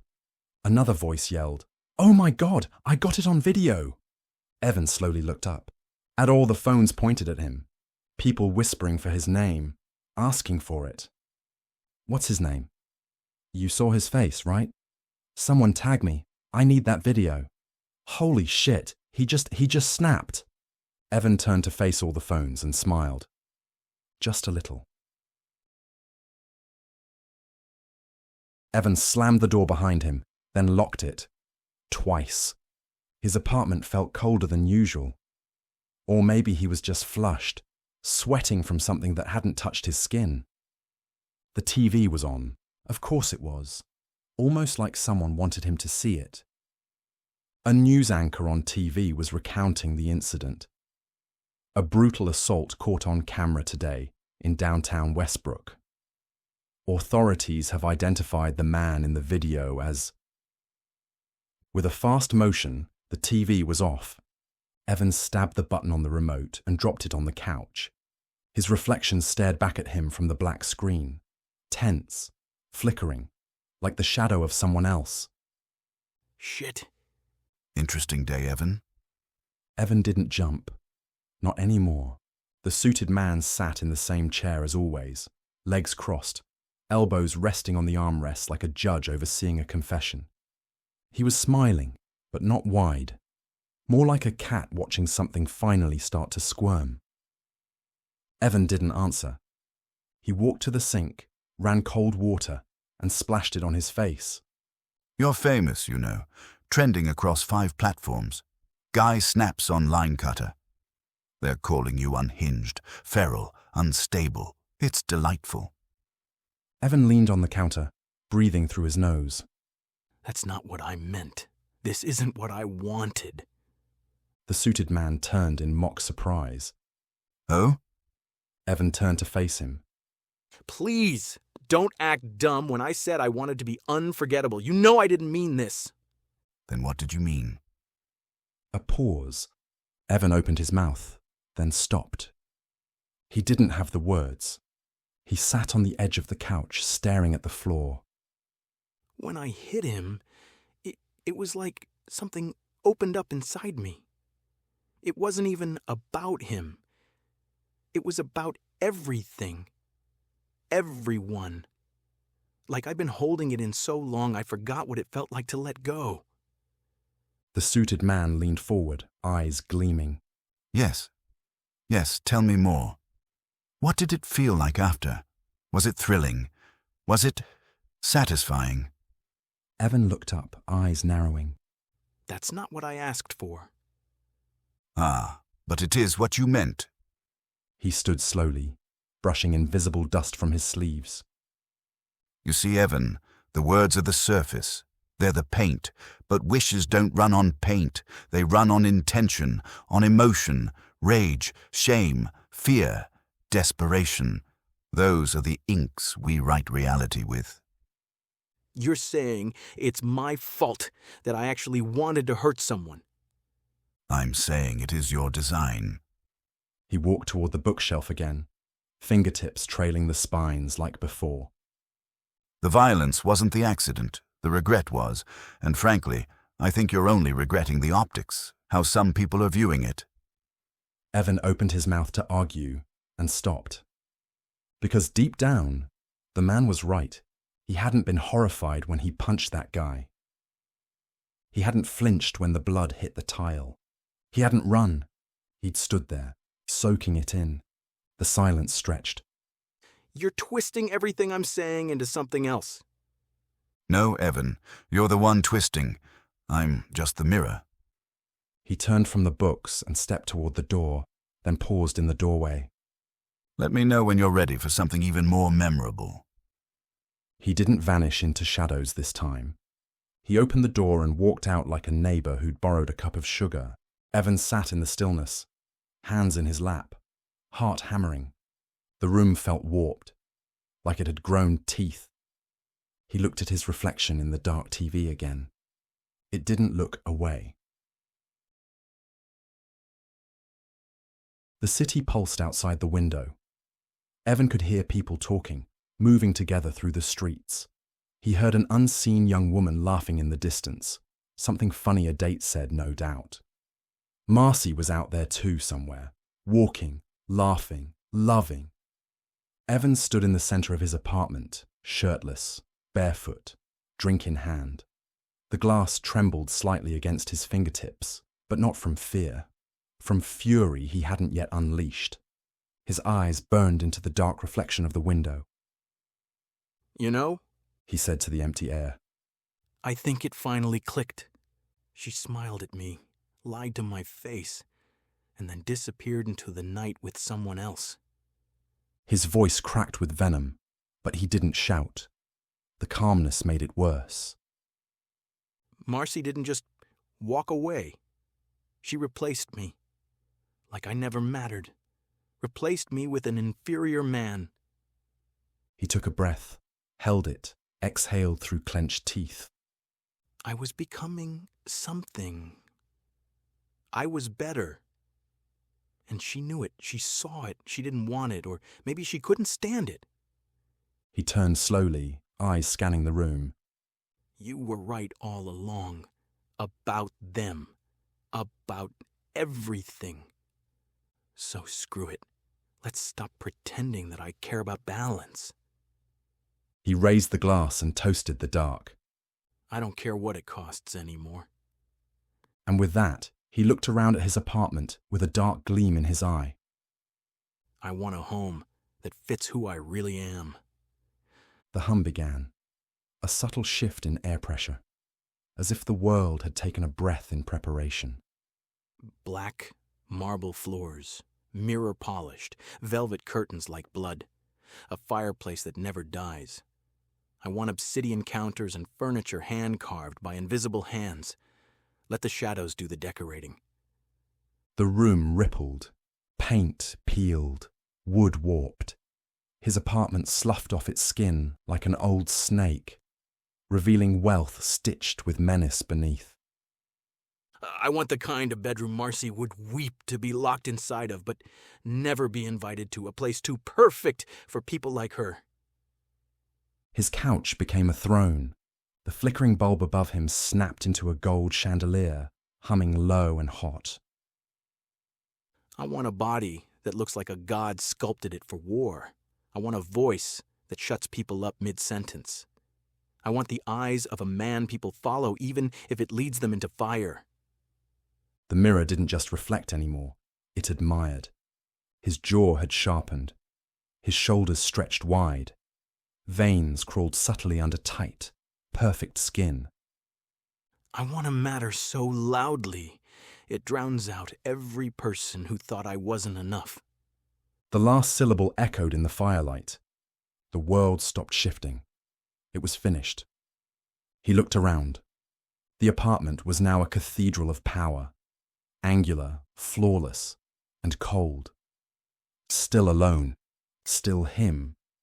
But now the world would see. That's what I want, he said to the emptiness in a whisper. There was no audible reply to his words, but Evan felt as if he was being watched. He turned and saw nothing. Just the fire crackling behind him. A chill formed in the back of his neck, like someone just smiled in the shadows. The sunlight spilling through the floor-to-ceiling windows looked fake, too perfect, like someone had crafted it just for him to see. Evan stood shirtless at the kitchen counter, cutting into a grapefruit with a silver knife. His phone lit up. CNN alert. Factory inferno in Delhi. 87 workers confirmed dead. Faulty fire exit cited in safety violations. He didn't blink. Another notification on a different app. ABC World News. 13-year-old girl fatally attacked by great white while surfing off the coast of Queensland. Tragedy shocks coastal town. His hand paused mid-slice. One more. Breaking. Small village in northern Ukraine collapses after sudden sinkhole. Dozens missing. Officials say it opened without warning. He stared at the phone for a beat. Not in disbelief. Just acknowledgement. He set it down, picked up the knife again, and finished slicing the grapefruit cleanly. Balance, he said aloud. Right. Behind him, the suited man's reflection passed briefly through the mirror above the bar, but when Evan turned, he was alone.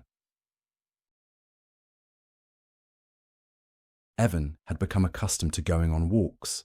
He enjoyed the nods of acknowledgement and smiles, but he also enjoyed the fear and respect he saw in their eyes. He came to a large open cement courtyard at the junction of several office buildings. People filled the open plaza like ants, shuffling through their lunch breaks, glued to screens and conversations. Until Evan walked in. He didn't shout. He didn't demand attention. He simply arrived, wearing a tailored black suit, shirt open at the collar, no tie. Every step he took felt choreographed, like gravity itself made room for him. One man bumped into him and stumbled back, falling to his knees. I'm so sorry. Evan didn't answer. He just stared. The man flinched like he'd been hit, then scrambled away without looking up. Another person recognized him, maybe from online videos or a news clip, and whispered, That's him. That's the one from the story. The one who... Their friend silenced them, eyes lowered. Evan felt a feeling come over him, similar to what he felt when he saw Marcy at the restaurant with the other man. But this time, instead of feeling of pain, it felt like resolve, like destiny. He stepped up onto a planter box, giving him height above the crowd. Evan lifted his hands, and the noise of the crowd dulled into a hushed anticipation. His voice rang out, steady at first, then building with every word. You don't know me, but you will. His tone was cold, sure, unshakable. You look at this world and see ashes. You see a system that failed you, leaders who abandoned you, and walls that were built only to collapse. But I tell you this, ashes are not the end. They are the beginning. Evan felt the words coming out, felt his mind thinking them, but it felt like they were coming from another place, almost like he was inspired by something or reading a script. He paused, scanning the faces. He could feel them leaning forward, hungry. You will follow me, he continued, his tone sharp now. because I will not patch up this rotting world. I will not beg it to limp on. I will burn it down to its bones and build something stronger, something unbreakable. And you... He swept a hand toward the crowd. You will be the ones to inherit it, not the politicians, not the kings, not the weak men hiding behind their money. You. Evan finished speaking, his words echoing into the charged silence. The crowd erupted, not in resistance, but in agreement. Some cheered his name, others clapped. He stepped down from the planter and began walking through them. The police officers, lining the edge, didn't so much as glance at him, their eyes blank, their bodies rigid. As he passed, two women, mid-20s, dressed sharp but ordinary, stared at him with something more than admiration. It wasn't just attraction, it was reverence, a kind of hunger he recognized all too easily. For a moment he almost dismissed them, but the way their eyes followed him, the way they leaned toward him like plants straining toward light, it sparked something. Without thinking, the words left his mouth, quiet but commanding. Come with me. They obeyed, no hesitation, as if the decision had already been made for them. He didn't need to say where. These two would follow. They all would. The fire from his eternal fireplace crackled low behind the glass. City lights bled through the massive windows like the eyes of a silent audience, waiting with bated breath for his next move.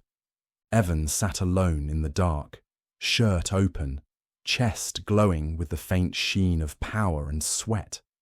On the table before him, untouched food, glowing phone screen, half a glass of something imported and aged.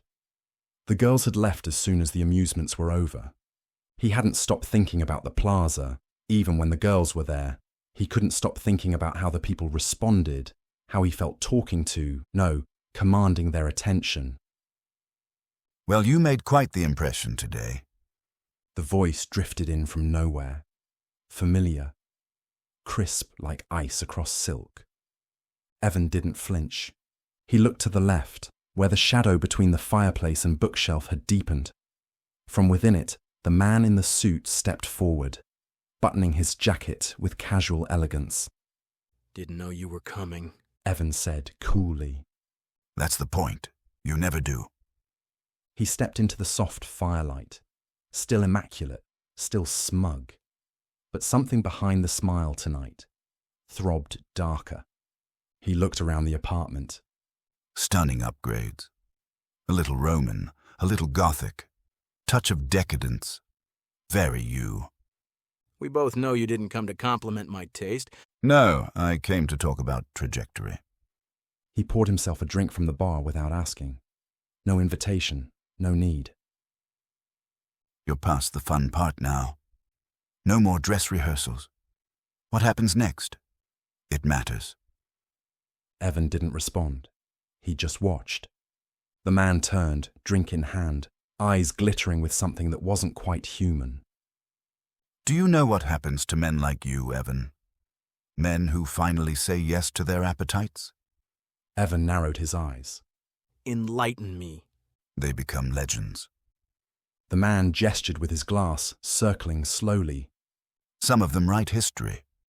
Others burn it and make the world rewrite it around them. And you've helped them? Let's call it consulted. Evan's voice was quiet. Who? The man chuckled, the kind of laugh that filled the room without rising in volume. Client privilege, Evan, but I can tell you this. One was a failed artist, big dreams. No one believed in him. He asked for voice, power, a nation. The man waited a second to let it sink in. He got it.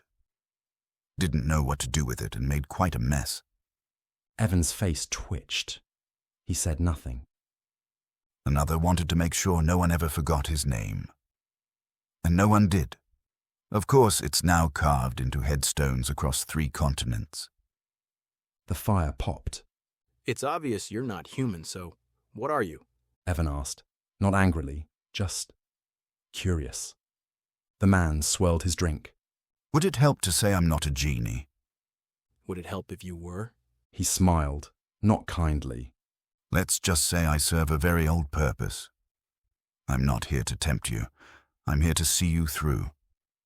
He stepped closer. The choices are still yours, Evan. You get to write the ending, but I'll tell you this. He raised his glass and pointed it like a blade. There's a version of you, waiting. One who doesn't go to people, they come to him. He commands nations, one with palaces, followers, statues. What do I have to do? Nothing you haven't already started. The man turned and walked toward the shadows again. Evan stood, unsure whether to stop him or call him back. The man paused just before disappearing. Just remember, He said over his shoulder. each wish is a step. The broad path is already paved. It's just waiting for you to walk it.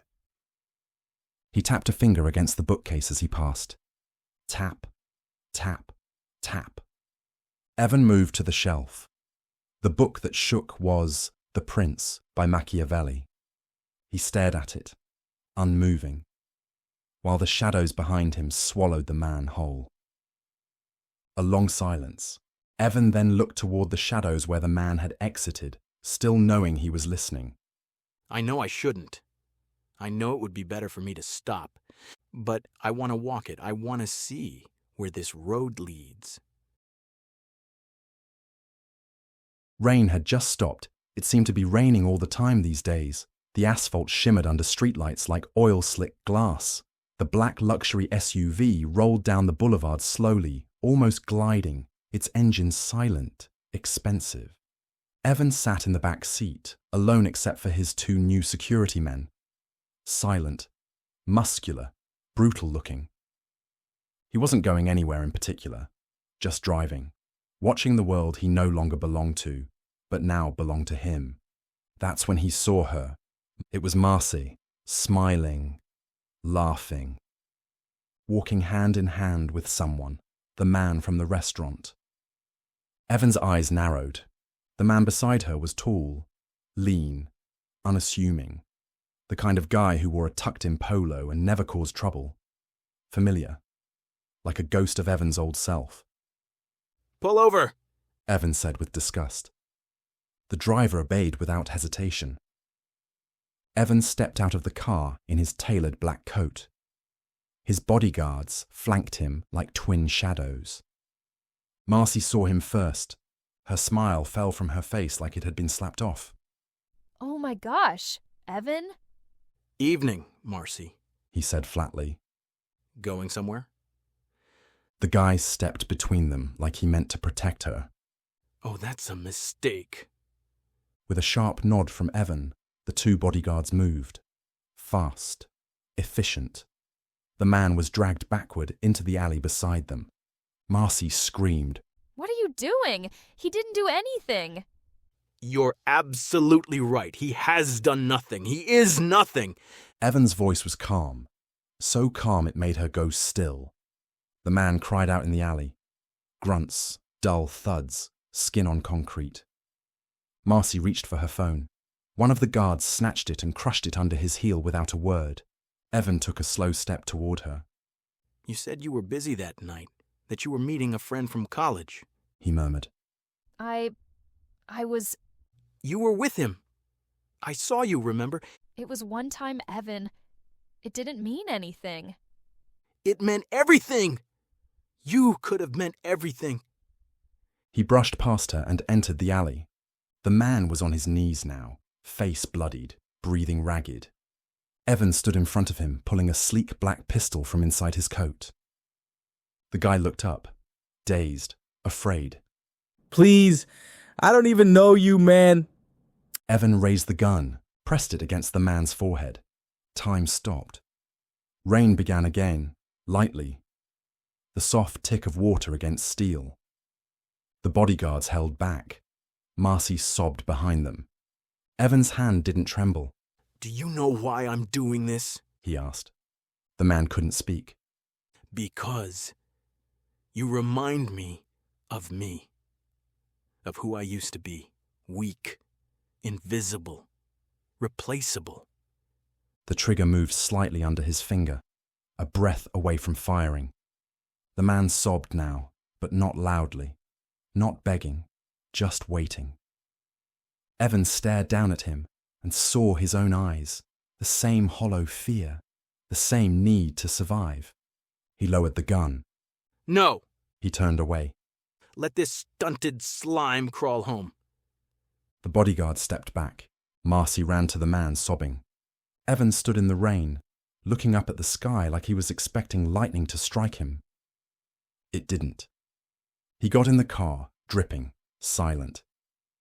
As the door shut and the engine whispered to life, one of the bodyguards finally spoke. You want us to finish it? No.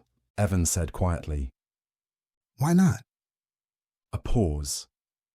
Then, with a coldness that chilled the air, Because I want him to remember what he is. Lately, Evan had been attending so many events and galas that they all started blending together. Presidents, generals, and dignitaries all wanted time with him. This night was no different, and it started to become stale. The room was dripping in wealth. Chandeliers the size of cars, gowns made of imported shimmer, and too many names with too many titles. The kind of crowd Evan now moved through like a blade through silk. He had arrived like royalty, security escort, tailored suit, polite nods from foreign dignitaries who feared him more than they respected him. But now, he waved off the guards. I'm gonna get a drink, alone. They hesitated, then nodded and peeled off. Evan walked toward the long marble bar, not even glancing at the bartender. He slid onto the stool like the world owed it to him, eyes scanning the room with practiced boredom. Macallan rare cask, neat, no ice, and make it quick. There was a beat of silence. Then a familiar voice. Hey, that's a pretty fancy drink. Well, at least for a forklift driver. His head snapped up. There she was, behind the bar, hair tied back, a little older than he remembered, but just as sharp and pretty. Jenna, Bet you didn't expect to see me again, did you? I'm surprised you remember me. You made an impression. Nervous laugh, awkward charm, honest eyes. Plus, you're everywhere now. She filled his glass and slid it to him. I gotta admit, you're a little harder to read now. People change. Evan said, sipping his glass. Yeah, some people do, and some people just put on more expensive suits. She said with a wink. That stung more than he let on. You didn't text back. You look like someone still figuring things out. I didn't want to be a stop on your way to wherever. It's not that I wasn't interested. It just felt like you weren't in a place that could include me. And now? Well, now it looks like you've already arrived. I'm just not sure where that is. The background noise of the gala thumped in low waves. Laughter, orchestras, footsteps on polished floors. She tilted her head, eyeing him. Does all of this make you happy? Do you like it better than your old life? He didn't answer. Because I've seen a lot of faces tonight, and none of them looked at you like they loved you, just like they wanted to survive you. He set the glass down. half empty already. Maybe that's enough. Why would I want more than that? Love is another word for weakness. I would rather the raw honesty of survival. I don't think the guy I met thought so. You're different, Evan. Jenna didn't push further. She didn't plead and didn't accuse. Just met his eyes for a few seconds longer than was comfortable. Then turned to the next guest waiting for a drink.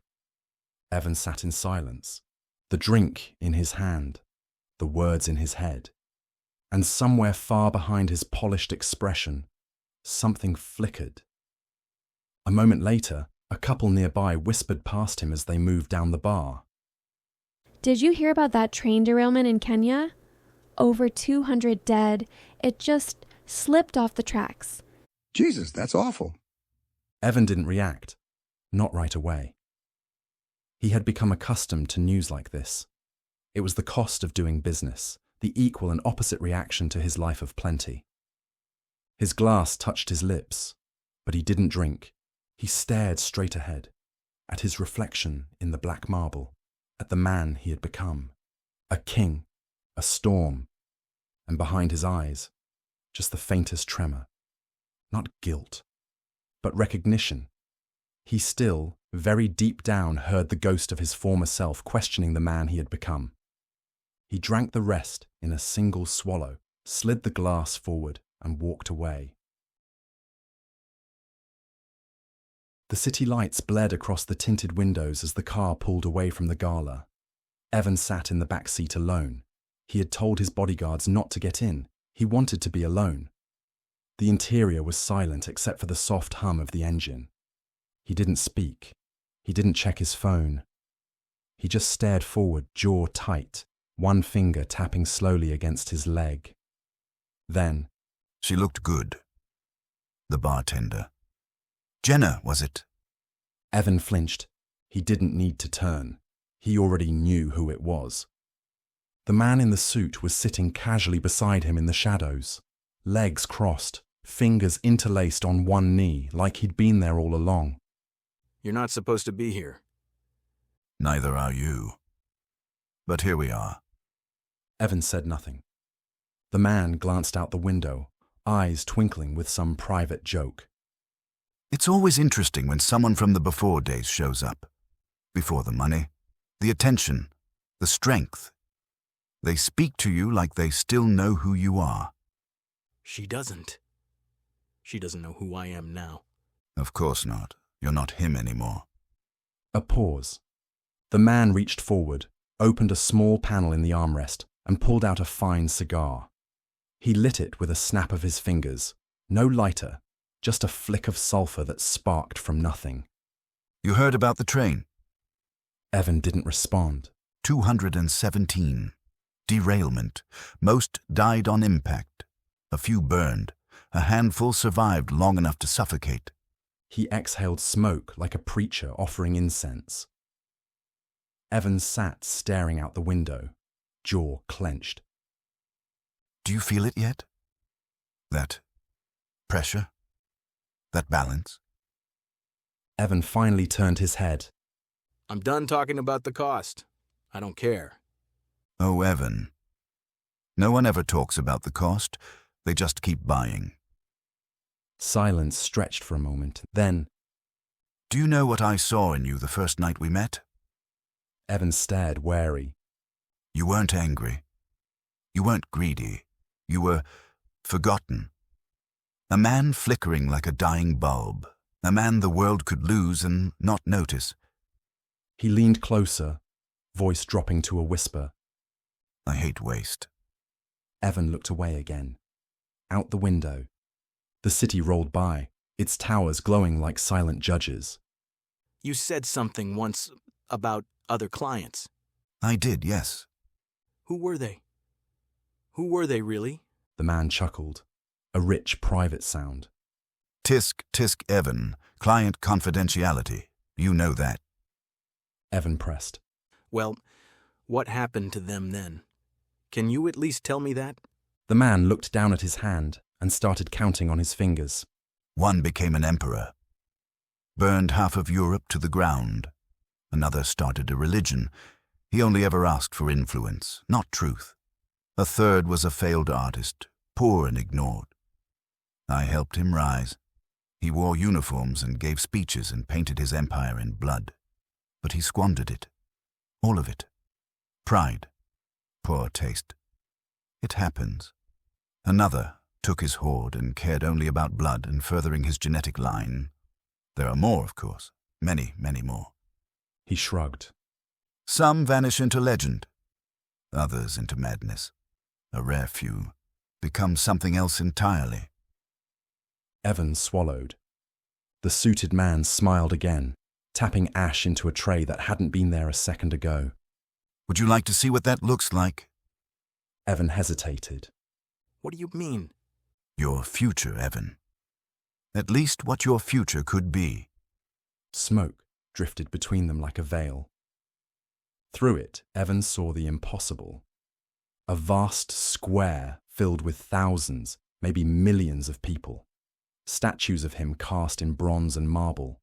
Flags bearing his symbol snapping in the wind.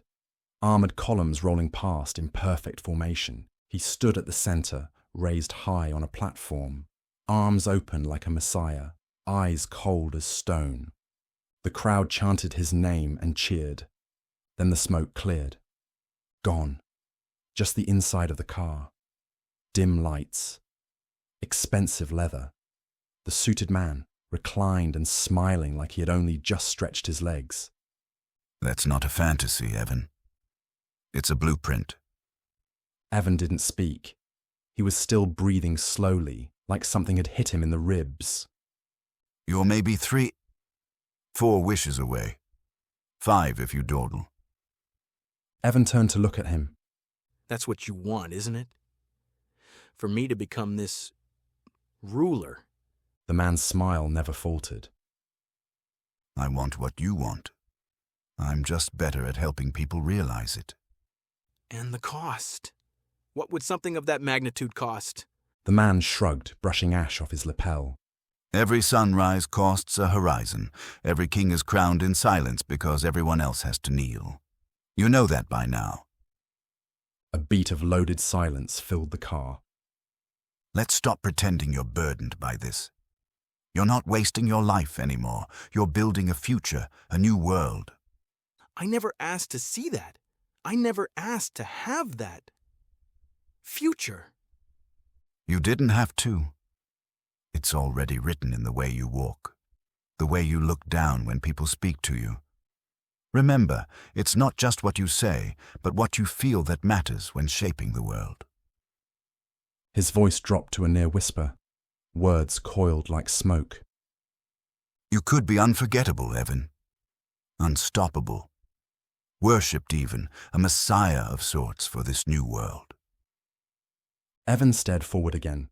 His knuckles were white on the door handle. The man smiled, satisfied.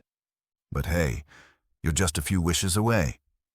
And then, as casually as a breath, he vanished. No flash, no sound, just an empty seat. Evan sat alone in the back of the moving car, city lights flickering past the window like the world was blinking. And deep inside, he heard it. The first echo of a name he'd heard millions chanting and cheering for. His own.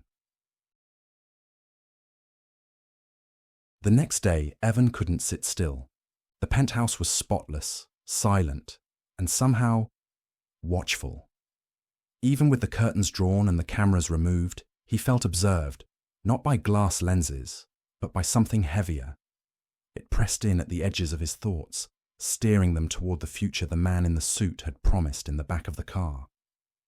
By late afternoon, he gave up trying to think.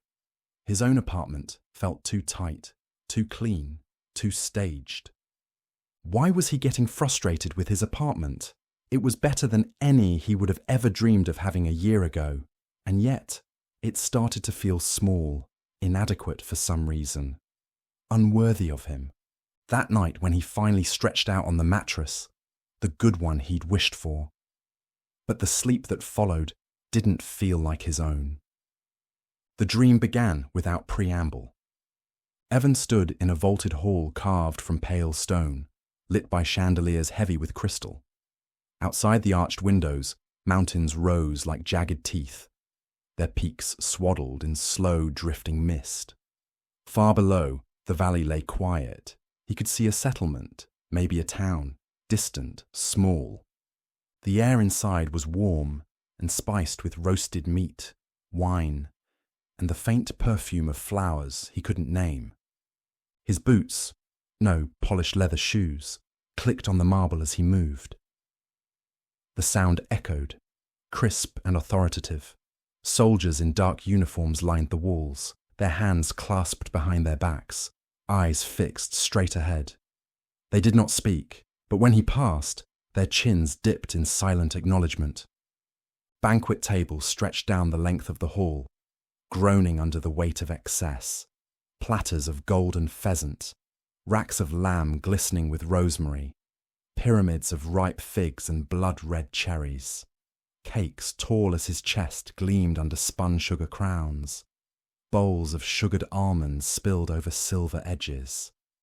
He reached out without thinking, plucking a grape the size of a plum from a vine draped across a platter. It burst sweet and cold in his mouth. Beautiful women lounged on low couches near the hearth, draped in silks the colour of molten gold and deep crimson, but little else. Their hair caught the firelight in waves, their eyes following him with slow, deliberate interest. One of them, bare-shouldered, her skin warm in the glow, rose and moved toward him, a cup of wine balanced in her hand. She didn't speak. She didn't have to. Somewhere beyond the hall, music stirred, low strings, a slow drum beat that seemed to match the rhythm of his own pulse. He followed it, passing through corridors hung with oil paintings of battlefields and hunts, every frame edged in gold. In each one, the central figure was him, crowned, commanding, victorious. The music swelled as he stepped out onto a balcony. The wind here was cold, sharp, carrying the scent of snow from the higher peaks. Below, torchlight traced the outlines of walls and towers. Men patrolled them, their movements precise, mechanical. Every eye turned upward toward him as he appeared. It was intoxicating. He felt no fear, no doubt. Only the quiet certainty that all of it, the fortress, the soldiers, the wealth, the women, the valley itself, was his. When he woke, the dream clung to him like a second skin, vivid, almost more real than the room around him. For a few heartbeats, he swore someone was standing over him. He even turned his head, scanning the shadows. Nothing.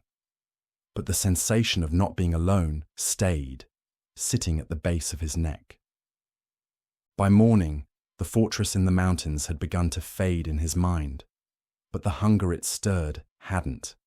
He left the apartment just after lunch, telling himself it was for the air. Truth was, moving helped him think. In the apartment, thoughts felt like they were being steered. Outside, they were his again. The farther he got from the glass towers, the lighter his head felt.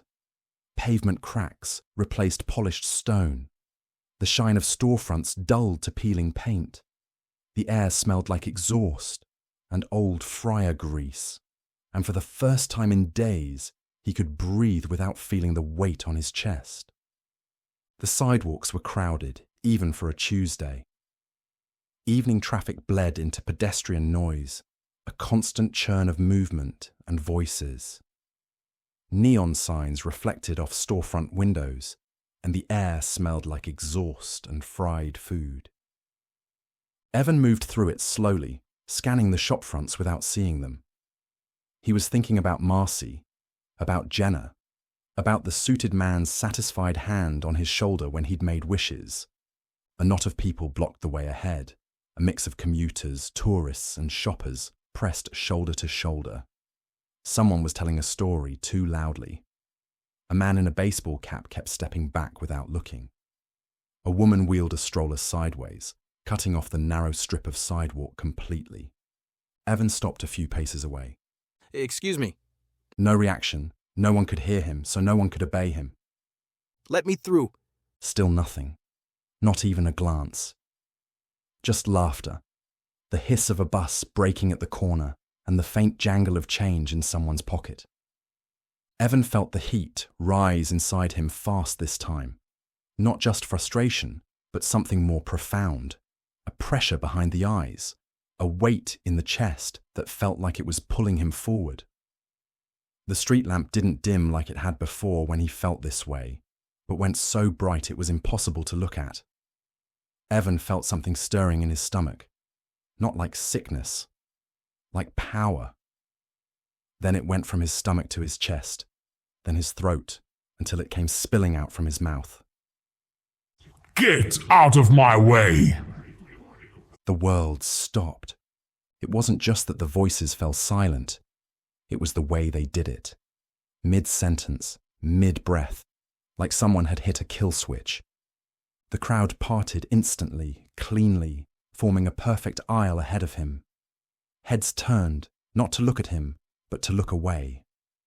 Chins dropped, shoulders curled inward.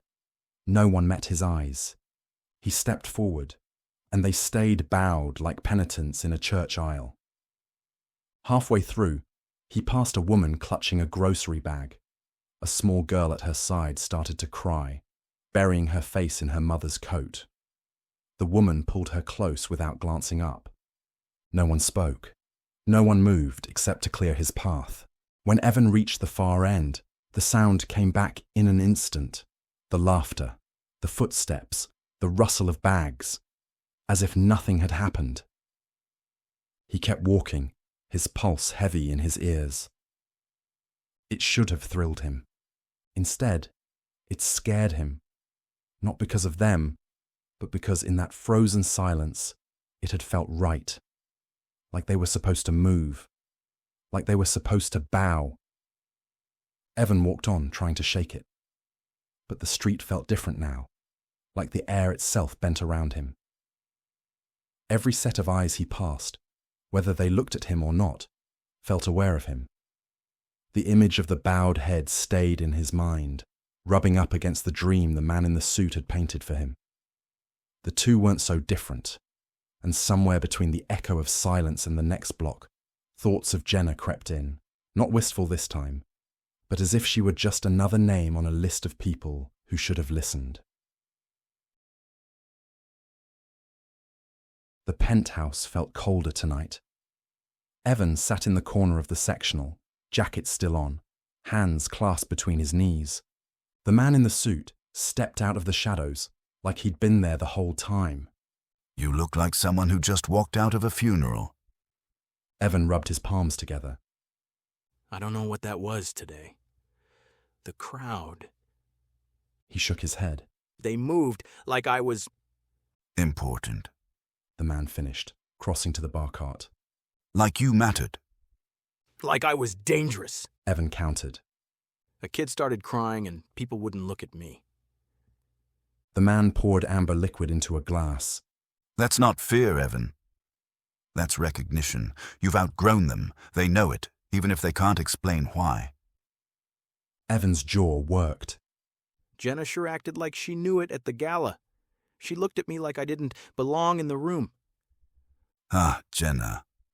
The man handed him the drink. The one who thought she could do better than a forklift driver. Now you're standing in circles she can't even get invited to. And she's... what? Smiling politely while you pass her by. Evan didn't answer. She's not afraid of you. The man went on. She's afraid of herself. Afraid she made the wrong choice. Afraid she's irrelevant in your story now. Jealousy wears a lot of masks. Sometimes it looks like disdain, sometimes like distance.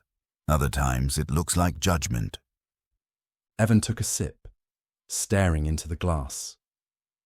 You think power makes people like you more? The man chuckled. No, it makes them show you what they really are. And the ones who can't handle it, they fall away. Good. Leaves more room for the ones who can. Evan set the glass down. So what? I just get used to people treating me like that? You get used to people respecting you. The man said, leaning forward. And once you do, you'll never want to go back. Not to being overlooked, not to begging for scraps of attention from people like Jenna. The words slid in deep, quieting the unease that had been gnawing at him all day. Evan sat back. All right, I want something bigger this time.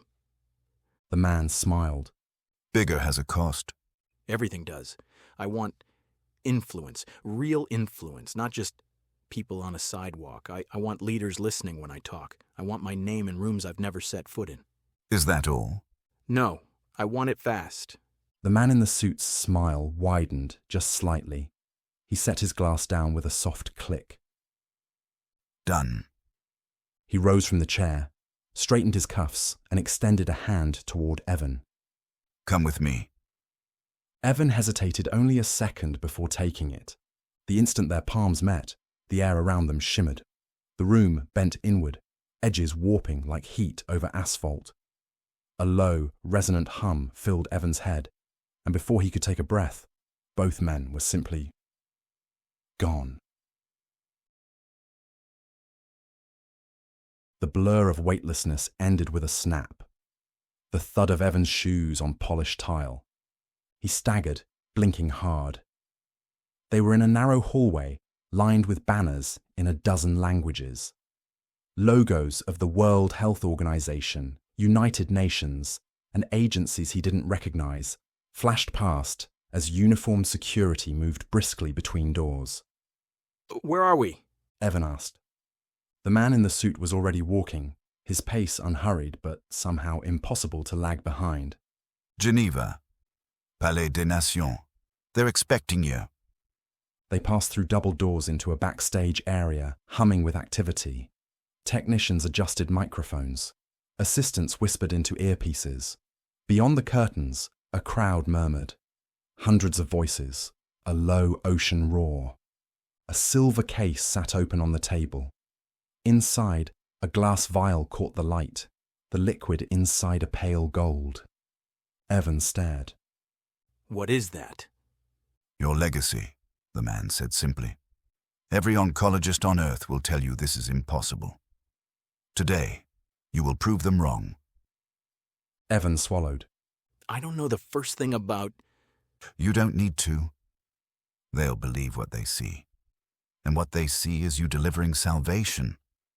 Something in the man's tone prickled the back of Evan's neck. Not excitement, not encouragement. Something certain, like this moment had already happened. Why this? I am not even sure what this is. Evan asked. The man glanced over, a faint smile playing at the corner of his mouth. Because the world needs a name to praise. Someone to follow. He rested a hand briefly on Evan's shoulder. Are the only things that last. They will remember yours forever after this. Before Evan could answer, a woman in a headset approached, bowing her head slightly toward the man in the suit, before turning to Evan. You're on in 30 seconds, sir. The man lifted the vial from the case and pressed it into Evan's hand. Smile, he said. You're about to become immortal. When the curtains parted, the light was blinding. Rows of faces stretched into the distance. Presidents, scientists, dignitaries. Cameras clicked. The applause swelled, thunderous, and Evan felt the man's presence just behind his right shoulder, close enough that his shadow fell across him. Somewhere deep in the crowd, a woman's voice cried his name in a tone that was almost worship. A man in a tailored tuxedo stepped to the podium, his voice booming over the PA system. Ladies and gentlemen, and citizens of the world watching from every corner of the globe, what you are about to witness has been verified by independent laboratories across 3 continents. The formula in Mr. Evan Carter's hands is nothing less than the cure for all known cancer. The crowd erupted. In the hours and days that followed, Evan's face was everywhere. News outlets ran his speech on a loop. Anchors spoke his name with reverence, their voices almost trembling with awe. Headlines read like scripture. Evan Carter saves humanity. the man who ended suffering. History changes today. In New York, crowds gathered in Times Square, watching his image beam down from screens 3 stories high. In Sao Paulo, strangers embraced in the streets, tears streaking their faces. In Nairobi, schoolchildren painted his name in bright colours across their classroom walls. Every camera angle seemed to catch him just right, standing tall, vial in hand, the man in the suit just behind him, a half shadow at his shoulder. But beyond the applause and headlines, the balance was already exacting its price. Far out in the Pacific, a chain of volcanoes erupted within hours of each other, spewing ash into the atmosphere and blotting out the sun over entire islands. On the African savanna, a years-long drought deepened into full-scale famine as rivers dried to dust and herds collapsed in the heat.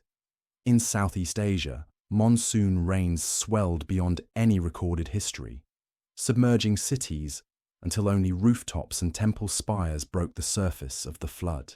A sudden winter storm froze ports solid in northern Europe, trapping cargo ships and cutting millions off from vital supplies. On the western coast of South America, a massive quake ripped through the Andes, triggering landslides that buried whole towns beneath rock and mud.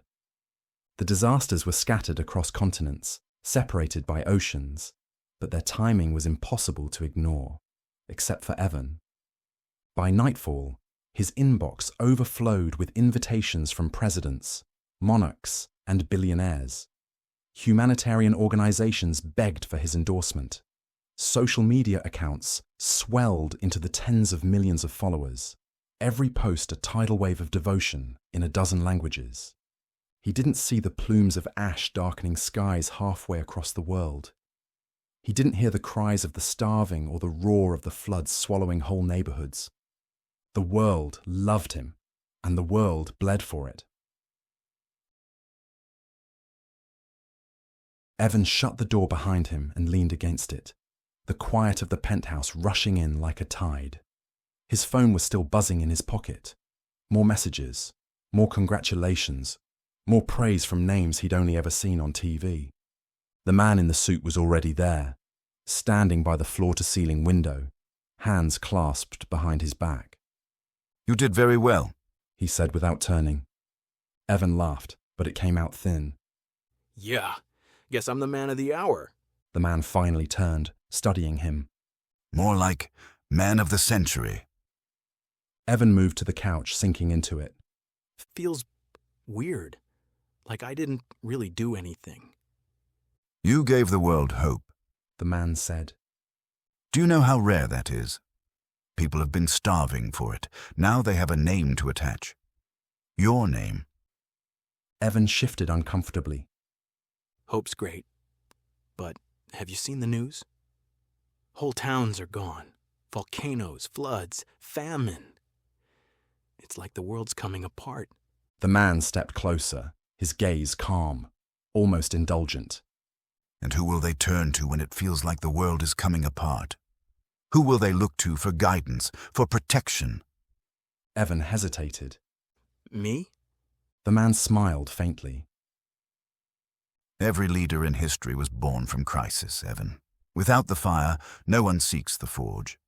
He poured 2 glasses of amber liquor, handing one to Evan. You're not watching the world crumble. You're watching it prepare. In the ashes, they will want a voice to follow, a figure to believe in, and you. He tapped his glass against Evan's. Are that figure the herald of a new world? Evan stared at him, unsettled. And if I don't want to be? The man in the suit's smile didn't fade. You already are. All that remains is to step into the role. Evan stood at the window, staring down at the city lights. They looked different now. Not a scatter of neon and headlights, but like something alive, pulsing, waiting. The phone in his pocket buzzed again. Another flood of messages from people who suddenly knew his name. He didn't answer any of them. Behind him, the man in the suit poured 2 drinks without asking. You've noticed it, haven't you? Evan glanced over his shoulder. Noticed what? The way they look at you now. With expectation. With need. You've given them hope, Evan. The kind they can't buy or fake. It's rare. Precious. You make it sound like I did this out of the goodness of my heart. You did it because you could. That's reason enough. The man sat, perfectly composed, as if every movement had been rehearsed 1,000 times. And because I asked you to? Evan frowned. You didn't exactly ask.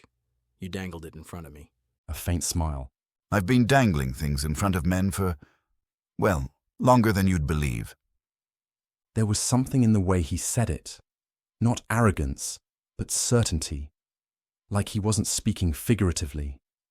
Evan turned fully toward him. What does that mean? Longer than I'd believe. How long? The man's gaze didn't waver. Let's just say I've had more than my share of projects. Projects? People. The man corrected smoothly. Men who changed the world. Some for the better and some. He let the sentence trail off, his expression unreadable. All of them left their mark. Evan's stomach tightened. So you've done this before? You've made people into what you want them to be?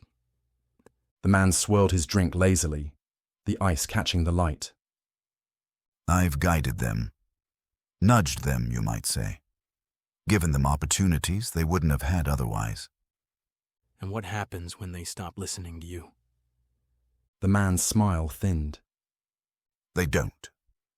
Not for long. Something cold uncurled in Evan's chest.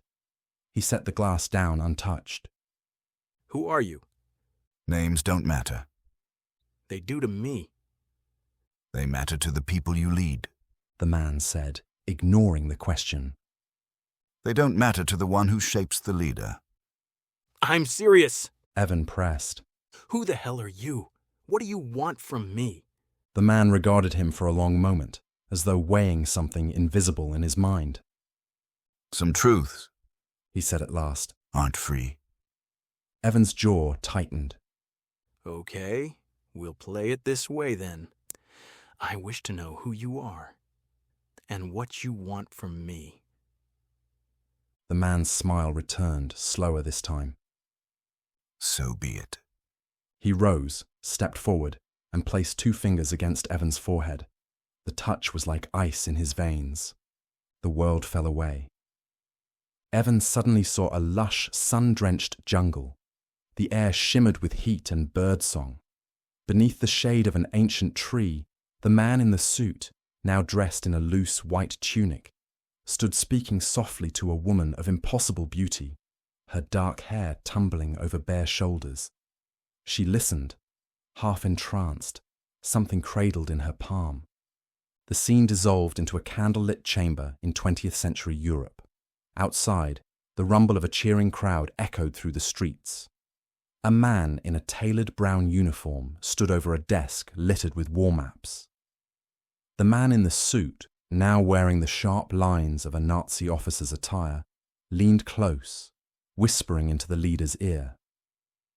The man's hand clenched into a fist, his eyes igniting with feverish conviction. The image shifted to a war tent on a cold, wind-swept plain. A young general in a dark blue coat, a bicorn hat resting beside him, studied a campaign map of Europe. The man in the suit, dressed as a French marshal, pointed to a weak flank, his gloved finger lingering there. The general smiled faintly, the smile of a man who believed the continent was already his. The tent walls dissolved into the dust and heat of the Central Asian steppes. Armored riders thundered past, their banners snapping in the wind. At their head sat a broad-shouldered warlord in lacquered armor, his gaze fixed on the horizon. The man in the suit, now clad in layered furs and leather, rode at his side, murmuring words that made the warlord laugh. A low, dangerous sound. The dust became the scent of salt and bronze. From a high vantage point, Evan saw a set of colossal cliffs with a narrow path between them. Thousands of armored warriors pressed forward in an unstoppable tide toward the pass. At the center of the army, atop a gilded platform, stood a towering king, robed in gold and black. The man in the suit, wearing the silks and jewels of a Persian noble, leaned in to speak. The king's face hardened, his eyes turning toward the small knot of bronze-helmeted, crimson-caped defenders ahead. The images shattered. Evan's knees nearly buckled as he stumbled backward, gasping like he'd been dragged up from deep water. The room tilted and swayed around him. He gripped the edge of the desk for balance, his breath sharp and uneven. What the hell was that? The man in the suit straightened his jacket like nothing had happened. Your answer. You were there. Evan said, his voice cracking. You've been with all of them. A faint smile. Not all. Only the ones who mattered. The ones who could shape the course of nations. Evan shook his head, still trying to catch his breath. Why me? Why now? The man took a slow step forward, his shoes silent against the carpet. Because the world is ready. You've seen it. Fractured, angry, searching for someone to bind it together. Leaders today are small men in borrowed crowns. Pretenders. The people are starving for someone who can unite them. Not just one country, not just one faith, not just one people. All of them. He paused, studying Evan like a jeweler examining a rare stone. I've tried, Evan. Many times. Across centuries. I have stood beside emperors, generals, kings, and in the end, each one fell short. Too arrogant, too timid, too blinded by their own appetites. But you... His smile sharpened. You might be different. Evan narrowed his eyes. Different how? You don't waste your gifts, the man said simply. When I offered you the power to have anything, you didn't squander it on flights of fancy, no childish dreams of flying, no fantasies about capes and masks, no delusions about saving the world for applause. You are grounded, practical. You wished for things that would change your life in real, tangible ways. You are a man who has been ignored by the world, overlooked, and deep down, you don't crave spectacle. You crave to be seen, to matter. That is the foundation of a leader the world will follow. Evan felt a sick twist in his gut. That's not me. The man's smile was calm, almost pitying. It could be. You have the potential to be more. Not a ruler of borders, but a ruler of the human spirit. Not elected, not inherited, anointed. Evan flinched at the word. I don't want that. That, the man said softly, is irrelevant. History doesn't care what you want. It only cares what you become. Evan folded his arms. And what would I become, exactly? The man's eyes gleamed. The last leader the world will ever need. The one who ends the centuries of bickering over lines on a map. The one whose word becomes law in every language. The one they will follow because they cannot imagine any other way. That sounds like a dictatorship. It sounds like peace. The man countered smoothly. Real peace. The kind that doesn't break every decade like cheap glass. You will speak, and nations will answer. Armies will kneel. Faiths will set aside their gods in your name. You will be the axis on which the world turns. Evan's mouth was dry. You make it sound like I'd be worshipped. The man's smile deepened, though it didn't reach his eyes. Not worshipped. Needed. Which is far more dangerous. Evan looked away, his chest tight. I'm not that man. The man stepped closer until Evan could smell his cologne. Sharp, expensive, somehow ancient. You will be. You've already begun. Every wish you make shapes you, pushes the world closer to the day when they look to you and see no alternative. And when that day comes, Evan. He let the words hang, heavy and electric. You will be ready. Evan's pulse thundered in his ears. I don't want that. He said again. But even to his own ears it sounded less certain. The man in the suit didn't answer. Instead, he lifted his hand, fingers hovering just over Evan's forehead. Let me show you what I mean. The man's fingers pressed cold against Evan's skin. The office dissolved into darkness, and then the darkness peeled away. He stood in the center of a vast marble plaza that stretched farther than the eye could see. Black and silver banners snapped in a wind that carried the smell of incense and ash. His own face, massive, flawless, ageless, stared down at him from towering displays mounted on every building.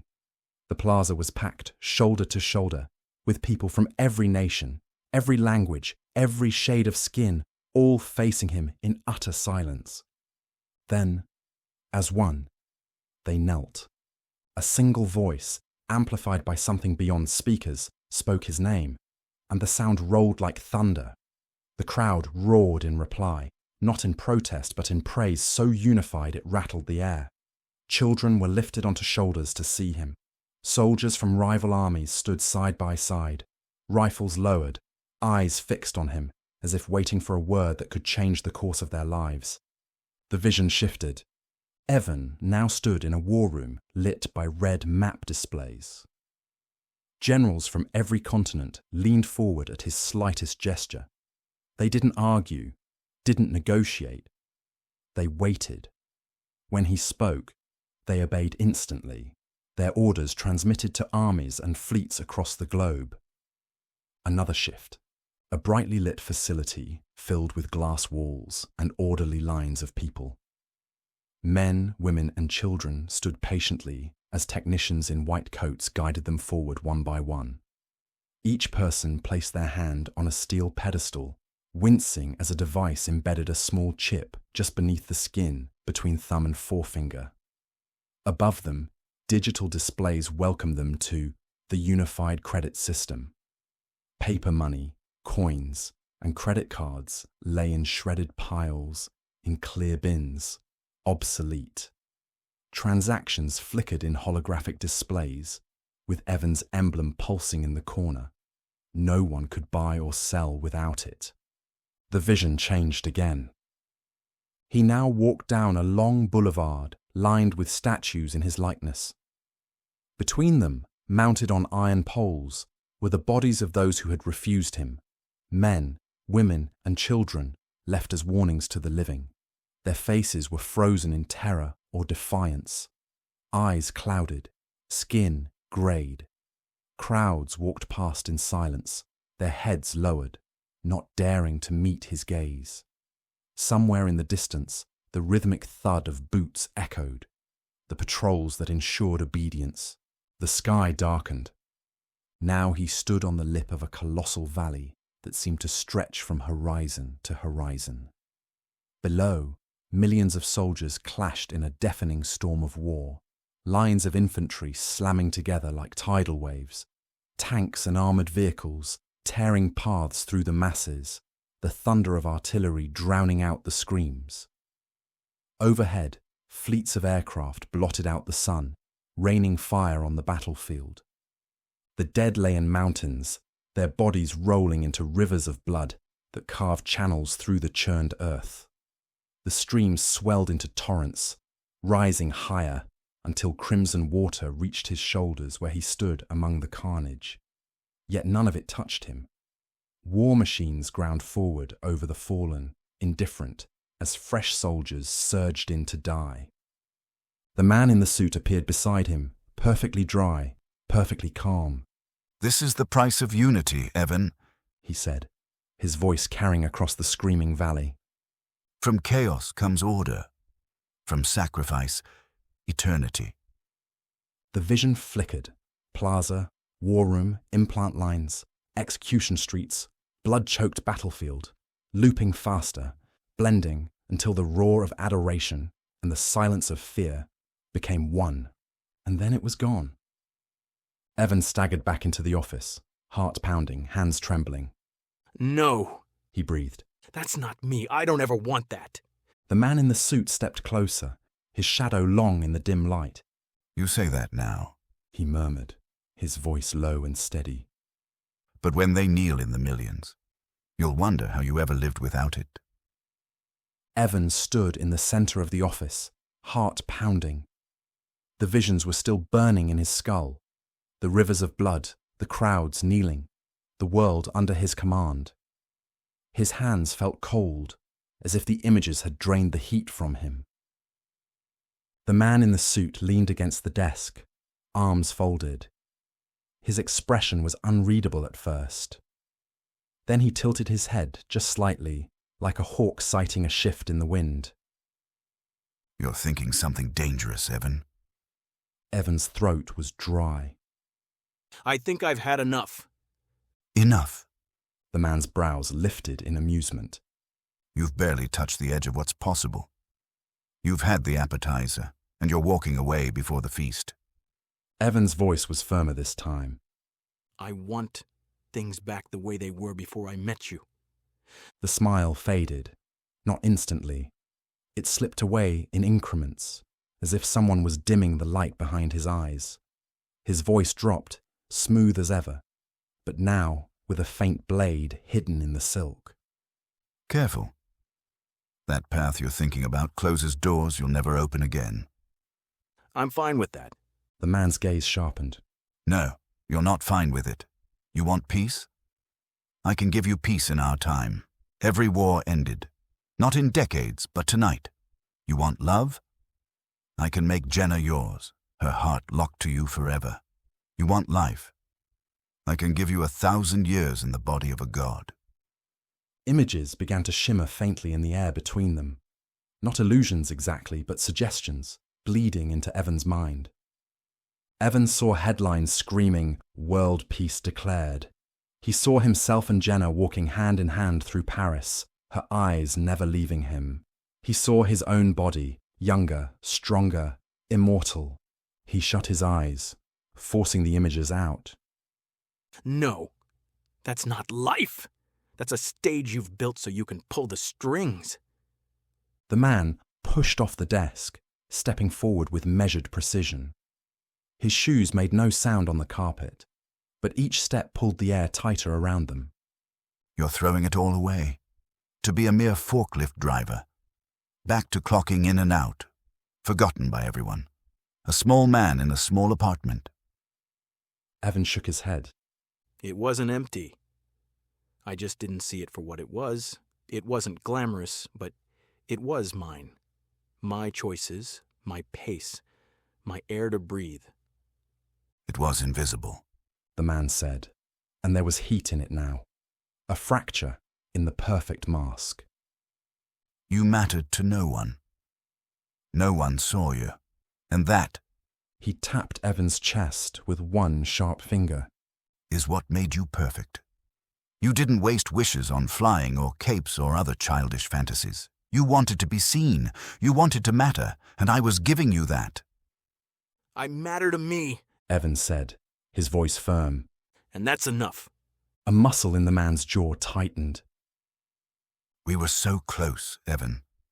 Do you know how many centuries I've waited for someone like you? How many times I've tried to build the leader this world needs? Napoleon fell short. Xerxes fell short. Hitler fell short. Every one of them too selfish, too impulsive. But you? His voice softened into something almost reverent. You were different. A man ignored by the world, yet hungry enough to change it. You could have ruled, Evan. You could have been remembered forever. Evan's breath slowed, steady. I wish I'd never met you. I wish everything was back the way it was before all this started. The man in the suit studied him for a long moment. The faintest flicker of something, disappointment, respect, in his eyes. Then the expression iced over. Enjoy your small life, Evan. You'll live just long enough to wish you hadn't wasted it. And with that, the office, the man, the weight of the air, all of it dissolved into nothing. A swirl of colour and light cascaded around Evan in a swirling tornado. The light gradually faded into a black mass, then to darkness. When the darkness cleared, Evan was no longer standing in the office. The hum of traffic, the smell of coffee and grilled onions, the faint clink of silverware, they all rushed in at once. He blinked, disoriented. The chrome trim and red vinyl booths of the diner wrapped around him like a memory brought to life. Across the table, Jenna sat with a milkshake in front of her, straw between her fingers, smiling politely. So, what do you do for a living? She asked. Evan's heart thudded. This was it. That moment. He'd been here before, lived this exact second. Last time, the words had caught in his throat, shame weighing down his answer. But now, he smiled. I drive a forklift. Her eyes didn't glaze over. Her smile didn't falter. She tilted her head, curious. Really? I've always thought something like that sounded kind of fun. You must be pretty good at it, huh? A warmth spread through his chest. Not pride in the job exactly, but pride in owning it.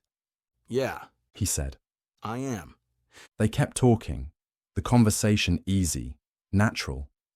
For the first time, he wasn't calculating how to dodge the subject, how to make himself sound more impressive. He didn't need to. Halfway through their meal, Jenna leaned back in her seat, smiling.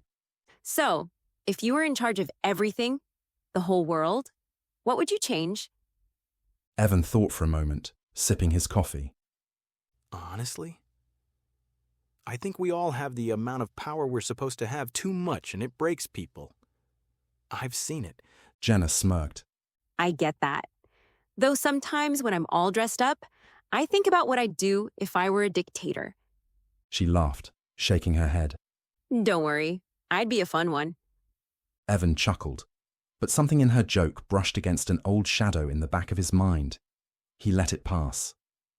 I think you'd be trouble, he said, grinning.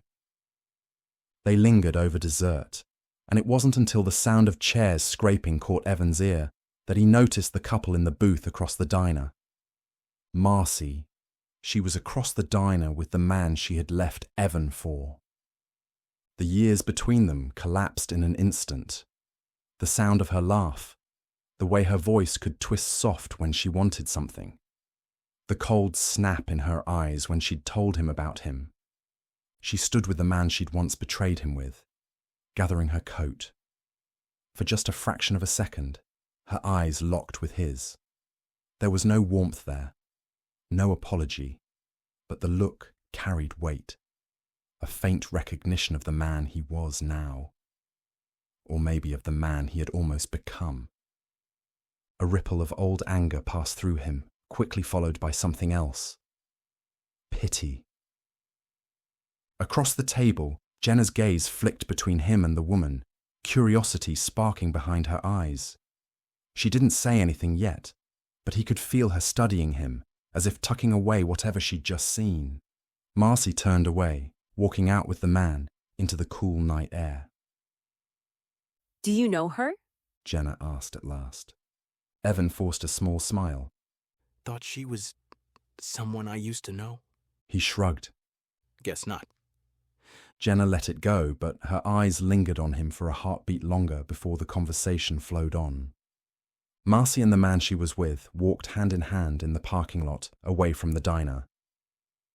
Outside, in the far corner of the parking lot, where the streetlight didn't reach, a familiar figure stepped from the shadows, crisp suit, silver hair, ageless eyes. He walked directly toward the pair. Marcy stopped dead in her tracks when she saw the man in the suit.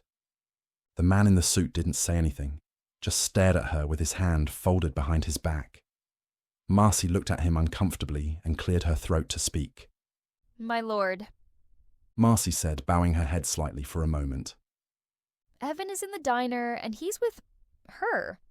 He remembers, but doesn't seem to care. I know. Do you think we have another shot at turning him? The man in the suit asked. Marcy shook her head. No, he's done with us. The man in the suit's gaze lingered on the diner windows. I knew there might have been trouble when he chose not to kill you back then. Mercy is unreliable in a leader. The man beside Marcy spoke, his voice low and smooth. We have another candidate. Fifth-born son of a Saudi oil baron. He has potential. The man in the suit's lips curved faintly. Then let's begin. And if our forklift driver ever tires of his small life, we'll be waiting. They stepped back into the darkness together, their forms swallowed completely.